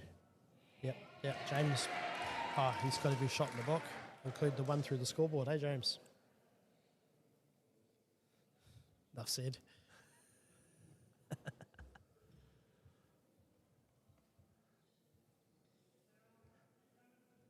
Using, and again, somebody like James, I'm sure you have them through Australia, family, big family, uncles, aunties, got an uncle that played for New Zealand. He's been pushing bowls around mats since he was a little kid, and a bit like Alex, they grow up with something that they like, Yeah. and then it just becomes something that they're so practiced in and so versed in. Yeah. The things that I would think, geez, that's so hard, it comes second nature to people. Yeah, And that's exactly. dedication to the sport, right? Whether you're Errol here or whoever, you just dedicate and do your job. Exactly.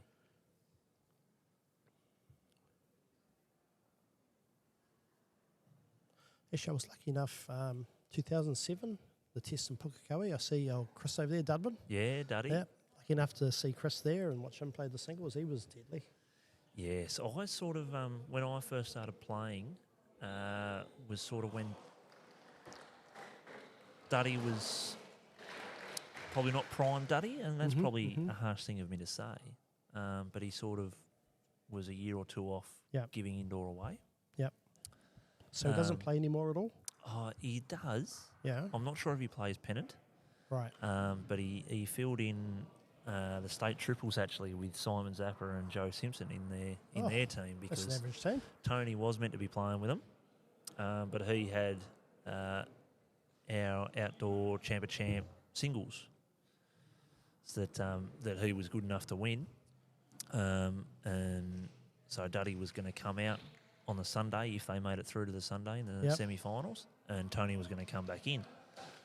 But yeah, Duddy led for Simon and Joe, and he still got it. I can tell you that. Yeah. Yeah. So we made our state side not last year, the year before.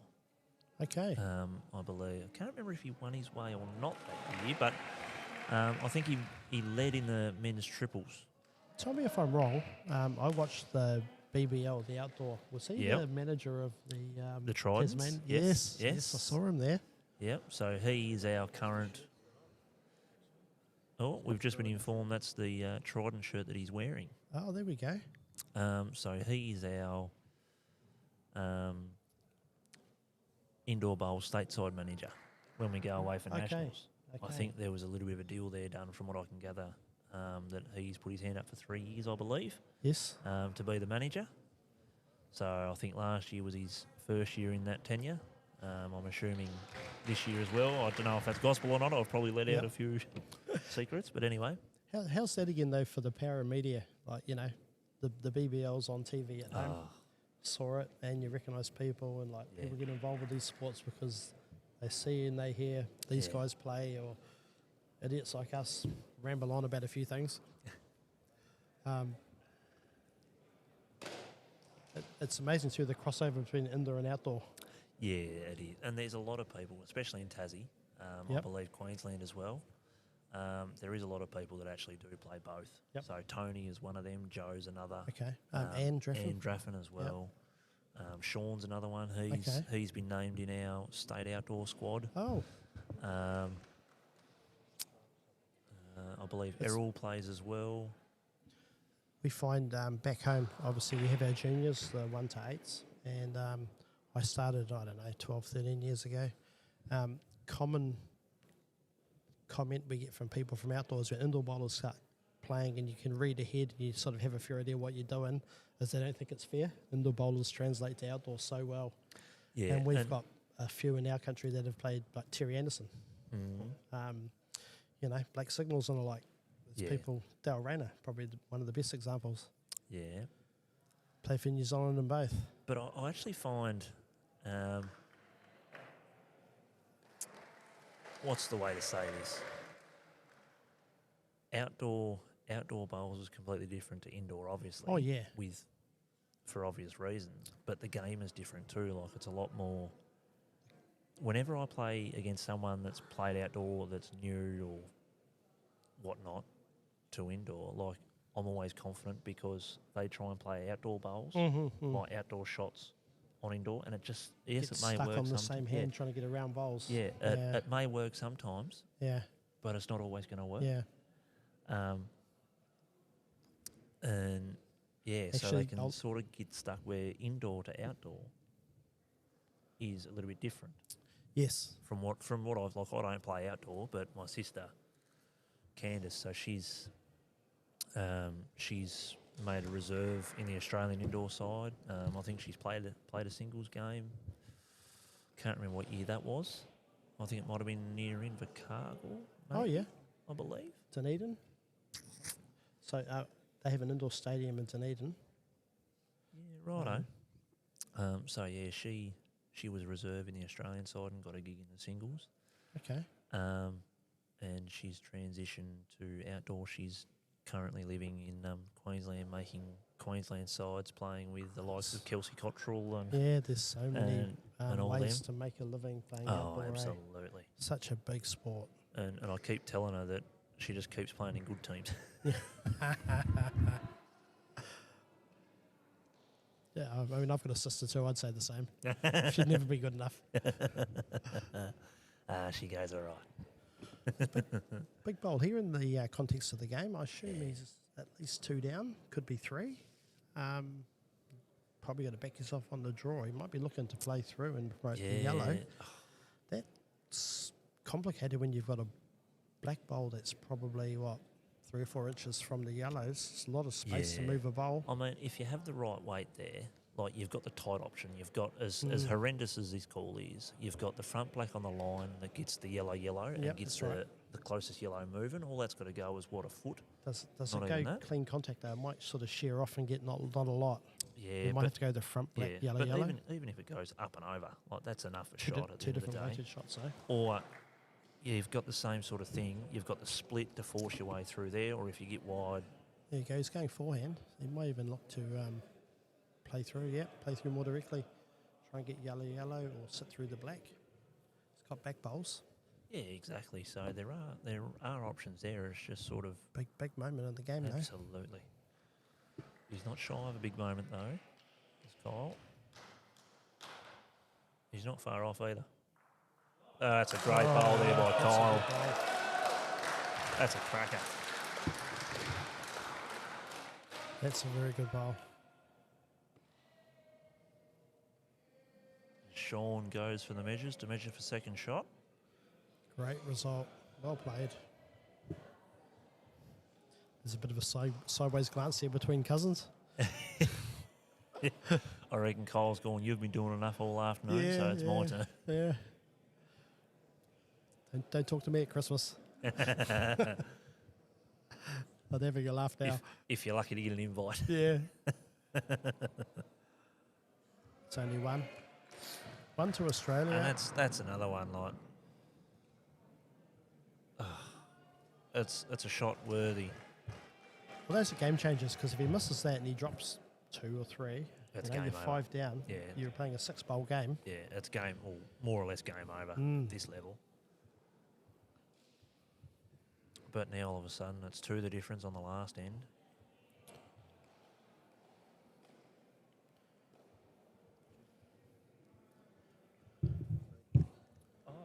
That's right. Sorry, I forgot the triples are 21 ends. As Errol puts a cracker in with his first one.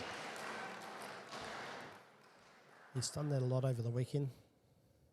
Yeah, I've heard he's had a fairly Yeah. good couple of days, so nice Yeah, to see him continuing on when it matters most. And The triples game yesterday afternoon, every time I turned around, he had bowls on the jack. yeah, he's just so solid. Well, it starts at the front. Yeah, that's exactly right. Well, here comes Fluffy. Oh, He's smiling. He might hit a winner. oh no, he's talking to Madam Game Master, Melissa Kirkwood.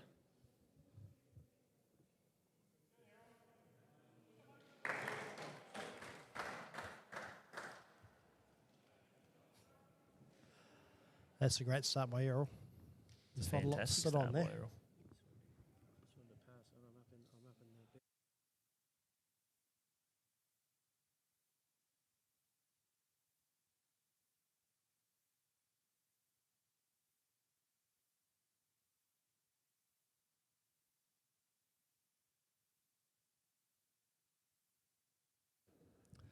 So we've just been informed by the great Fluff that he's up in the betting. So I wasn't wrong when I said before that he was up in the stands watching. Yeah. Yeah, I saw Sarge with the TAB Open before. He was watching a race. I'm sure they've got some of the same bets on. Yeah, absolute menaces. Well, I suppose when you've got someone that's well known as Specs hanging around, like you'd like to think he'd have Australian a few good. Idol. Yeah, he'd have He a could few. be my hero. Yeah, you'd think he'd have a few. Just put some dollars on this one, put some dollars on that Yeah, one. You'd like to think he's a man in the know. I see a comment there on your phone mentioning the Lowe family and their chanting. They've been well heard. The volume has been spectacular at times. We've been well supported as a Kiwi team over here. It's been outstanding to see, actually. Yeah. I kind of feel it's like when you guys were in Pukekohe last year and you've paid the money to go across, you live the experience, and, mate, you just let go. Oh, and absolutely. when you probably, yeah. in your own hometown, you don't probably let loose so much. This is the travelling ethos, I guess. No, I wouldn't say that. I'm actually probably more so thinking like there's not that many people that are here apart from this travelling mob from the Australians, like partners, kids and whatnot, that have actually seen this sort of level, and they're probably a little bit hesitant on making too much noise. Because it's sort of the done thing is that when people bowl, you be quiet. You don't sort of yell and chant and do things. It's like disrespectful, or it's you know you're putting people off. Yeah. But it's something these guys are aware of that's going to come their way when they're overseas or when they're at home. And then, like, obviously the home side has their secret weapon in Noise in me, who just gets stuck on commentary, but so be it. I actually had had a message from Kyle yesterday afternoon saying, because I said to him on Thursday when I left that I was rocking up Saturday, hopefully at some time, and he goes, Yeah. right, good. And then I get a message yesterday afternoon saying who's in the running for medals and what the go is, and he goes, We need you, cuz. make sure you bring the noise. Yeah, And I said, I always do. And he goes, that's fine. I'm sure a couple of people will let you know who to drown out from the Kiwi squad. we have a foot in both camps, because I think if Australia do well, we just claim Kyle again and say he's a Kiwi.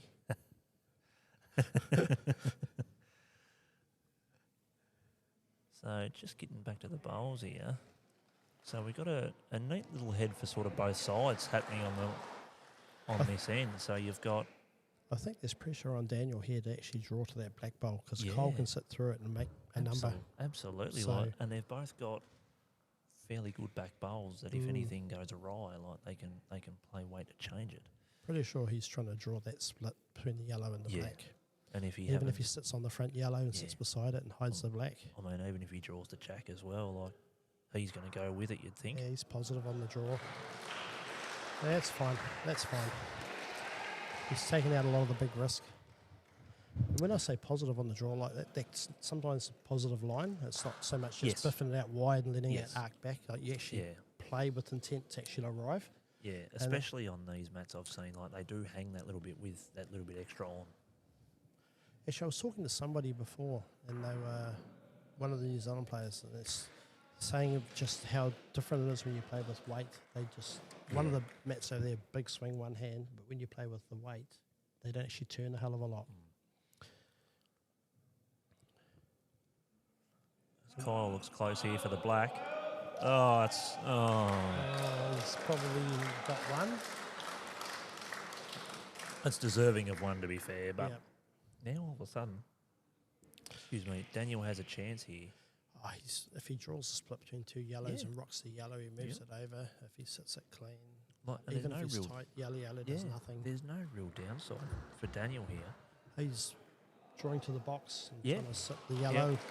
Yep. Oh, he's looking for that one. Yeah, I actually don't mind that. I mean, I get the slide off and get the yellow. Yeah. That's probably what he's looking for. Up and over the yellow, you'd still think the jack moves. And he's got a catcher there. He's got a catcher at the back. Seriously, aggressive intent. He gets wide. He gets the split on the yellows. He gets a result. He gets a slide. He gets a result. He gets it clean. He gets a result. He's just got to be through probably the area. worst result he's got looking at our screen is if he actually gets is a fraction too tight and he gutses that front yellow on the line, and that just does nothing. There's nothing. That's right. Yeah, but The channel he's is got between that wide yellow he's and got the jack. 3 other options. There you go. He's in the area. Oh, he got 50-50. Yeah, and that was sort of like looking at the screen. That's one of those bowls where he did the best he could. He had it on the right line. Yep. He got a bit thick or a bit thin. Yeah, absolutely. And the only option he didn't want, he got. So where if he was an inch, if he was an inch wider, he'd have got the absolute result. So making a game of it. Yeah, but he had the right weight to do everything. Oh, we're all. There we go. I talked Errol up last end, was it? I'm that guy. Oh no, I had a better one. If I sit here and talk him up for 3 ends, the whole team, I think the Kiwis will come out well ahead. I reckon I had a better one earlier. Yeah, I think it was Paul, wasn't it? My earlier commentator's curse. I think it was on the first or second end. He drew probably an inch off the jack high, and I said, "Oh, they always seem to have nice weight, don't they?" And sure enough, what's he do? Fall a foot short, if not more. And I actually got chirped by the monitor guy here, saying commentator's curse. Oh. And I did apologise. I said, yeah, righto, fair enough. I'll cop that one on the chin. I guess if you say enough, sooner or later something comes right or wrong. That's exactly right. No responsibility. All care.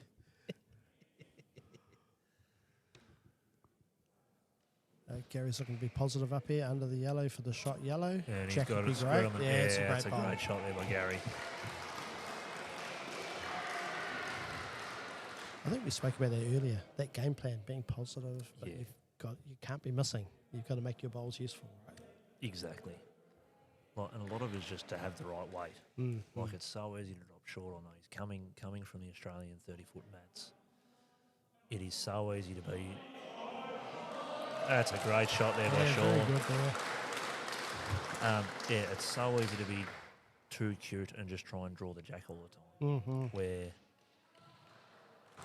obviously Gary had with his first one, he was a foot and a half behind, you'd say. Yep. And then all of a sudden Errol drops short, and Yeah, that's a handy effort. That's a good home. it allows Gary to play that to trail or to sit, or which isn't... It's crunch time, mate. There's what have we absolutely. got left? 1 end and 1.5 ends to go. Absolutely. So There's a chance to blink and miss it. exactly. I see Kyle and Sean having a chat there.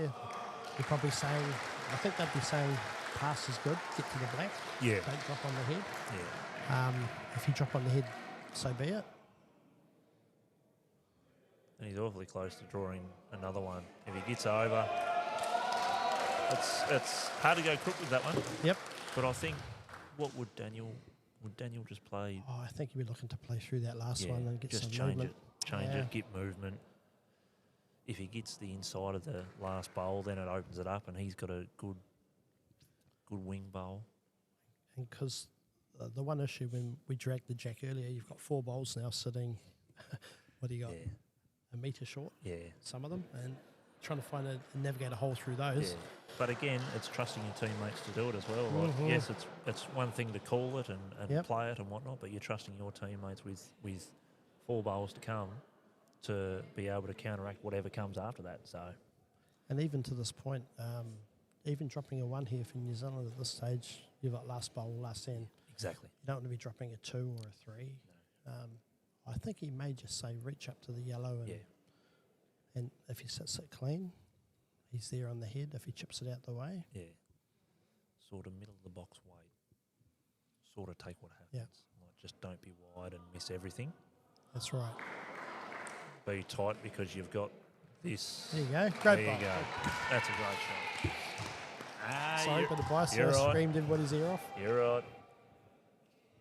It's no different to my loud voice talking all the time. So, Got to remember where I am sometimes. you don't worry about that.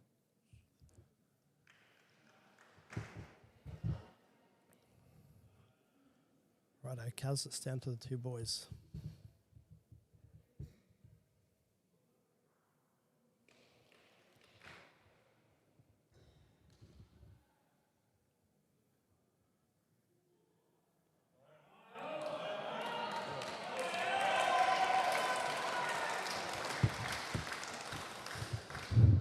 Sorry, Rod. There, I'm not entirely sure what you're calling bobs. If you could reiterate, please, and yeah. So yeah, all of a sudden now Daniel's first bowl becomes a monster. So, but I think it'll just be draw the box, sort of take what happens. If you're a little bit short, you draw the jack yourself. You fall off the yellow.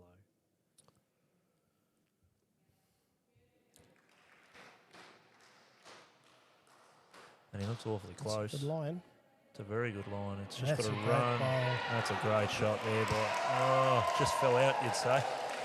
And the reaction from the Kiwi Regardless, boys. though, from a Kiwi point of view, it makes it hard for Cole to draw a second one. Exactly. He may well do that, and then Daniel's got his last bowl. He gets that, turns it over, it's shot. Exactly. He may get to the edge of it. Yellow drops backwards. He gets a shot. Yeah, If exactly. he drops one, it's still, regardless, last end he's got to score. Yeah, absolutely. So now it's just one of those things. What does Kyle do? Do you try and... Because Kyle could draw up there and leave a split, or sit Yeah. on the yellow, the black, and make a plant easier for Daniel. So Yeah. this Or is do where you try and draw short and sort of fall off the front black and lay the yellow over if they haven't got shot? Or do you try and get around on the other hand and draw the line and see what happens? Does it come back enough on the other hand to get back there? I mean, it's worth a Probably try. not. But yeah, you could get to the yellows and flop in, and maybe you exactly. can't. Well, even I don't know whether the backhand is his best option. Yeah. Any it's- movement on that black The gun is going to move his yellow out of the head. Exactly. While they're doing this, I'll run through a few scores, eh? Yeah, absolutely. So on mat 1, we have the 6 bowl pairs. After 19 ends, New Zealand lead 24-15. So not fait accompli just yet, but it's looking that way. On mat 2, we have the medal match for the mixed 8 bowl pairs. After 13 ends, Australia lead 14-9. On mat 3, we have the men's 8 bowl pairs. Played 9 ends of 18, so they've comfortably ticked over halfway. There's 16-11 to Australia. The women's triples, Australia have come back a little bit here. They're still down after 18 ends, 15-22. So 3 ends to go there. We'll let Kyle play this bowl. Oh, he's backed off. And on the women's 8 bowl pairs, after 14 ends, Australia lead New Zealand 10-9. That one's closed up again. It has, yeah. Lots of close games. As the 6 bowl, is it the 6 bowl pairs you mentioned on that one? Yes, Marcus So and they've, Denise. yeah, they've. Oh, that's a good bowl there by Kyle. That's a good bowl. That's a really good bowl. The confidence to play that shot Oh, absolutely. through that channel. That's a great bowl. So that's given the Trans-Tasman trophy back to your mob. It has. So well done to the Kiwis on that. I wonder, getting back to this match, I wonder if Daniel's going to look at going black to pop the yellow. If he's a bit tight, he may be able to play that black, may move the yellow, depending on the weight he's using. But I think he's looking at that channel up there, black. There's no risk. No. There's no risk. He's only playing solid weight. Just lose your bowl weight, probably a bit more. Yeah. And I mean, it also depends on what it's worth too. Like or do you go even harder at the outside and get them all out? Not all of them, but I don't know, because like it's only worth probably one, depending on if the very front one sort of. you wouldn't. I don't think you'd get all 3 yellows to the right. No, you So the couldn't. risk reward is there. But the black move the yellow a foot Absolutely, is yeah. enough. You drop 1. And- At worst, you drop 1. You're all square last end. Exactly. And you'd take that at this stage of the game, like someone of Daniel's calibre, like you'd say, yep, righto then. Give me last bowl and. But I'd say he's playing your shot. Just end him that way. End him that way.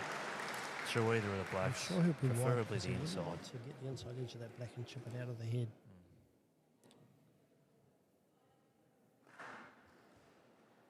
Oh, he's drawing it. Oh, this is an effort. Oh, and Yep. just He obviously thought what I did. He's 1 down. yeah, Don't risk exactly. losing a number.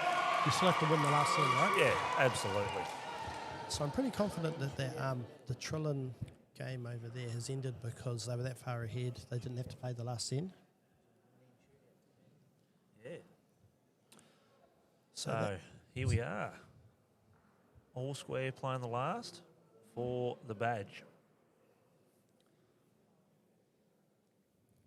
And I think this takes us back to the first round in this event where the Kiwis were holding the win, and Daniel and Kyle drew the shot dead for Daniel to draw off it and move the jack for 3. This time it's Kyle with last bowl. no, Daniel last bowl. Daniel's got last bowl. Oh, this sorry, time, yes. So, No, that's right. so Daniel's he's got last bowl. bowl again. So all of a sudden it could be a. I tell you what, that's when you hope you walk it up and don't have to play it, eh? And if I was Kyle, I'd be saying you are never invited to Christmas again. Yeah, there's a reason you moved to Australia.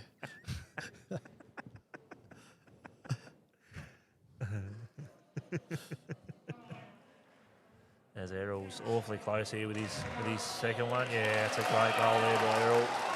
Also, you think about the irony though, eh? You're playing for one country against the other. You play your first cousin. Last year, or 2 years ago, they played the mixed pairs together They did for the too. medal. They did too. It's 2 years, two Yeah. test matches in a row. They've gone Yeah. head to head for a medal. Last game.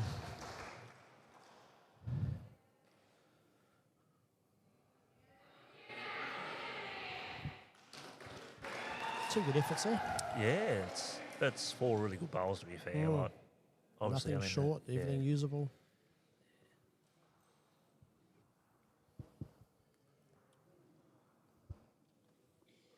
It's funny watching all of them up there just standing hands on hips or arms crossed. There's no sign of nerves. No. Probably easier for Errol and Gary. They finished.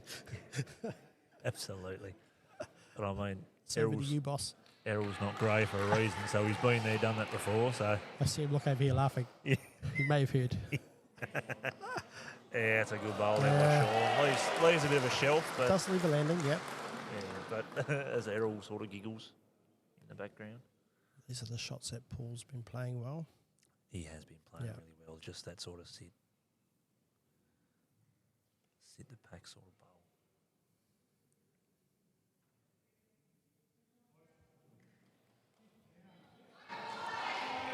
Yeah, that's a great bowl there. It's not to be unexpected this time of the match. They played 20 ends already, and they're just obviously- going bowl for bowl. Obviously, day 3 for of Yeah. an international event. Like, you Somebody think make they're all it- going all right by now? Just before I came up here to sit with you, I was talking with the umpire, and he said to me, we were watching this match, and he said to me, well, it's been a bit difficult, you know, the up or downhill, blah, blah. And I'm sitting there now thinking, well, it can't be that difficult because they've played it well for the last little while. Yeah. He's got to be the same hand, doesn't he? Yeah. Play the back end, draw it to the side, sit the blacker over. I don't think you'd be risking drawing it back towards the yellows. You'd stay where you are and sit something, Yeah. drag the jack.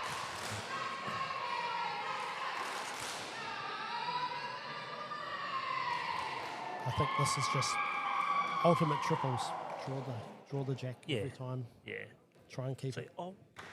in this You point in don't time, cover, you don't build anything Yeah. in the stage. I wouldn't even mind if I played the forehand here and just drew the pack. Like, if you draw the jack, it's better off you than them. Like, if you You could draw between the black and the jack and finish behind too. absolutely So touch the jack on the way through.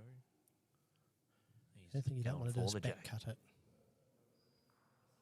Well, like you almost did. You almost back cut it to the yellow. See, and my personal view there, why I would play the forehand is because you can play that same weight there, play it and get the jack back yourself. If you're under it, you sit the pack, you're sitting shot, you're driving the bus, hypothetically, where on the other hand, you've only got the one option. You've got the black, the jack, or nothing.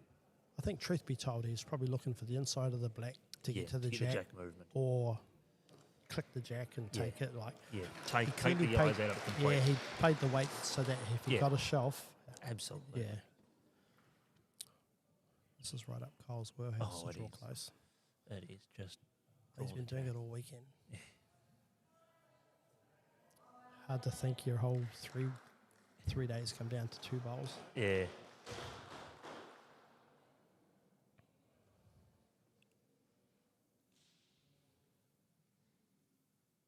His weight looks really good. Just let's see what Daniel does here. I'm sticking with backhand. Backhand, looking for the shelf off the black. Even if you get the black up and over, I can't see him. He's probably down. He might be down on the head. I wouldn't be surprised if the front black is shot, really.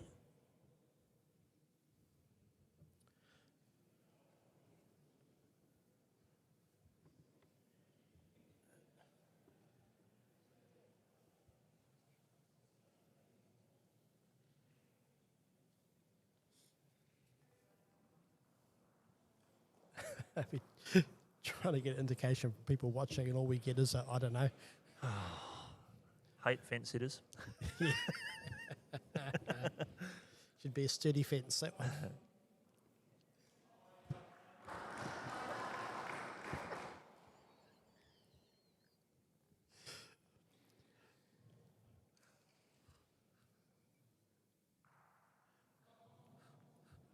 Right,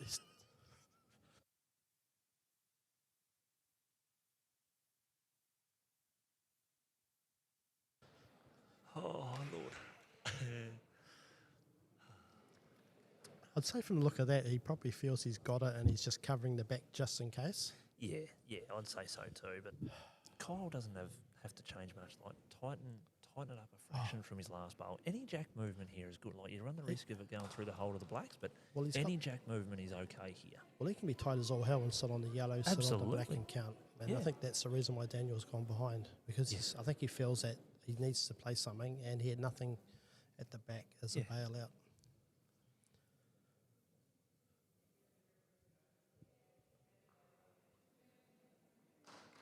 Just as he lets the bowl go and resettles himself. So he looks like he's got better weight. Looks like he's got better weight. That's a great bowl there by Kyle. Small earthquake here and my microphone fell off the table. So now all of a sudden that limits Daniel's options now too. Like I kind of think he's looking to... Any jack movement here is not good because from this angle it looks like it's going straight back to the back yellows. I kind of think he's looking on the back end just to push black onto yellow. If he's wide... Yellow's a good option. Yellow pops it out to the side. It's coming back up the mat towards us. And it all depends on if the yellow follows as well, but that's the sort of thing you've got to trust your luck on. But at the end of the day, Kyle's now driving the bus and... Yep. Yeah, he's making him play his last bowl. He might. I kind of think it's black onto yellow and take its place. Yeah.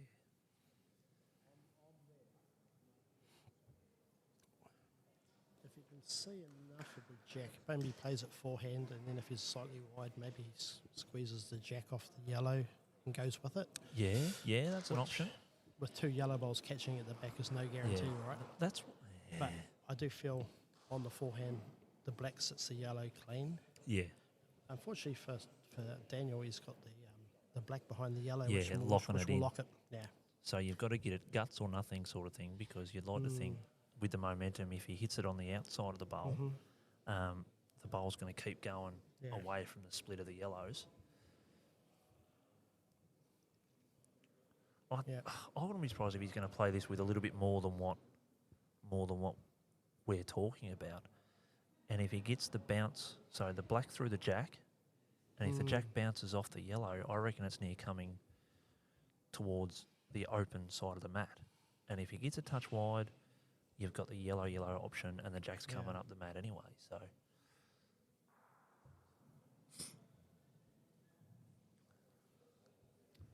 only Daniel knows what he's actually going to do at this point in time. We're about to find out, though. Absolutely. Yep, he's standing up. This is bigger weight. I feel that in his head he's thinking if he kills it, he's still got a chance on extra end to score 5 or 4. So Close. Oh, wow. Well, that's a great win by Australia. That's a hell of a game. That is a hell of a game. That's a hell of a game. My God.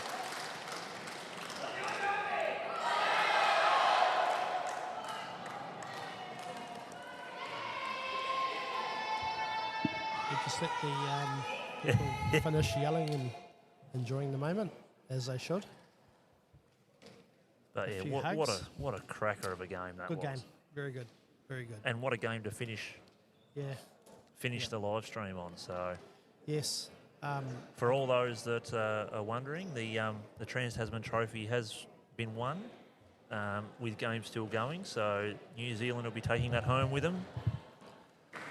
So well done to them. But in the men's triples, the live stream, Australia got a single on the last end to win the badge.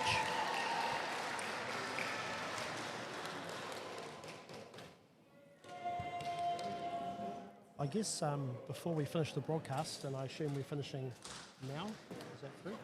Yep. From a Kiwi perspective, it's been great being hosted by these lovely people from Tassie.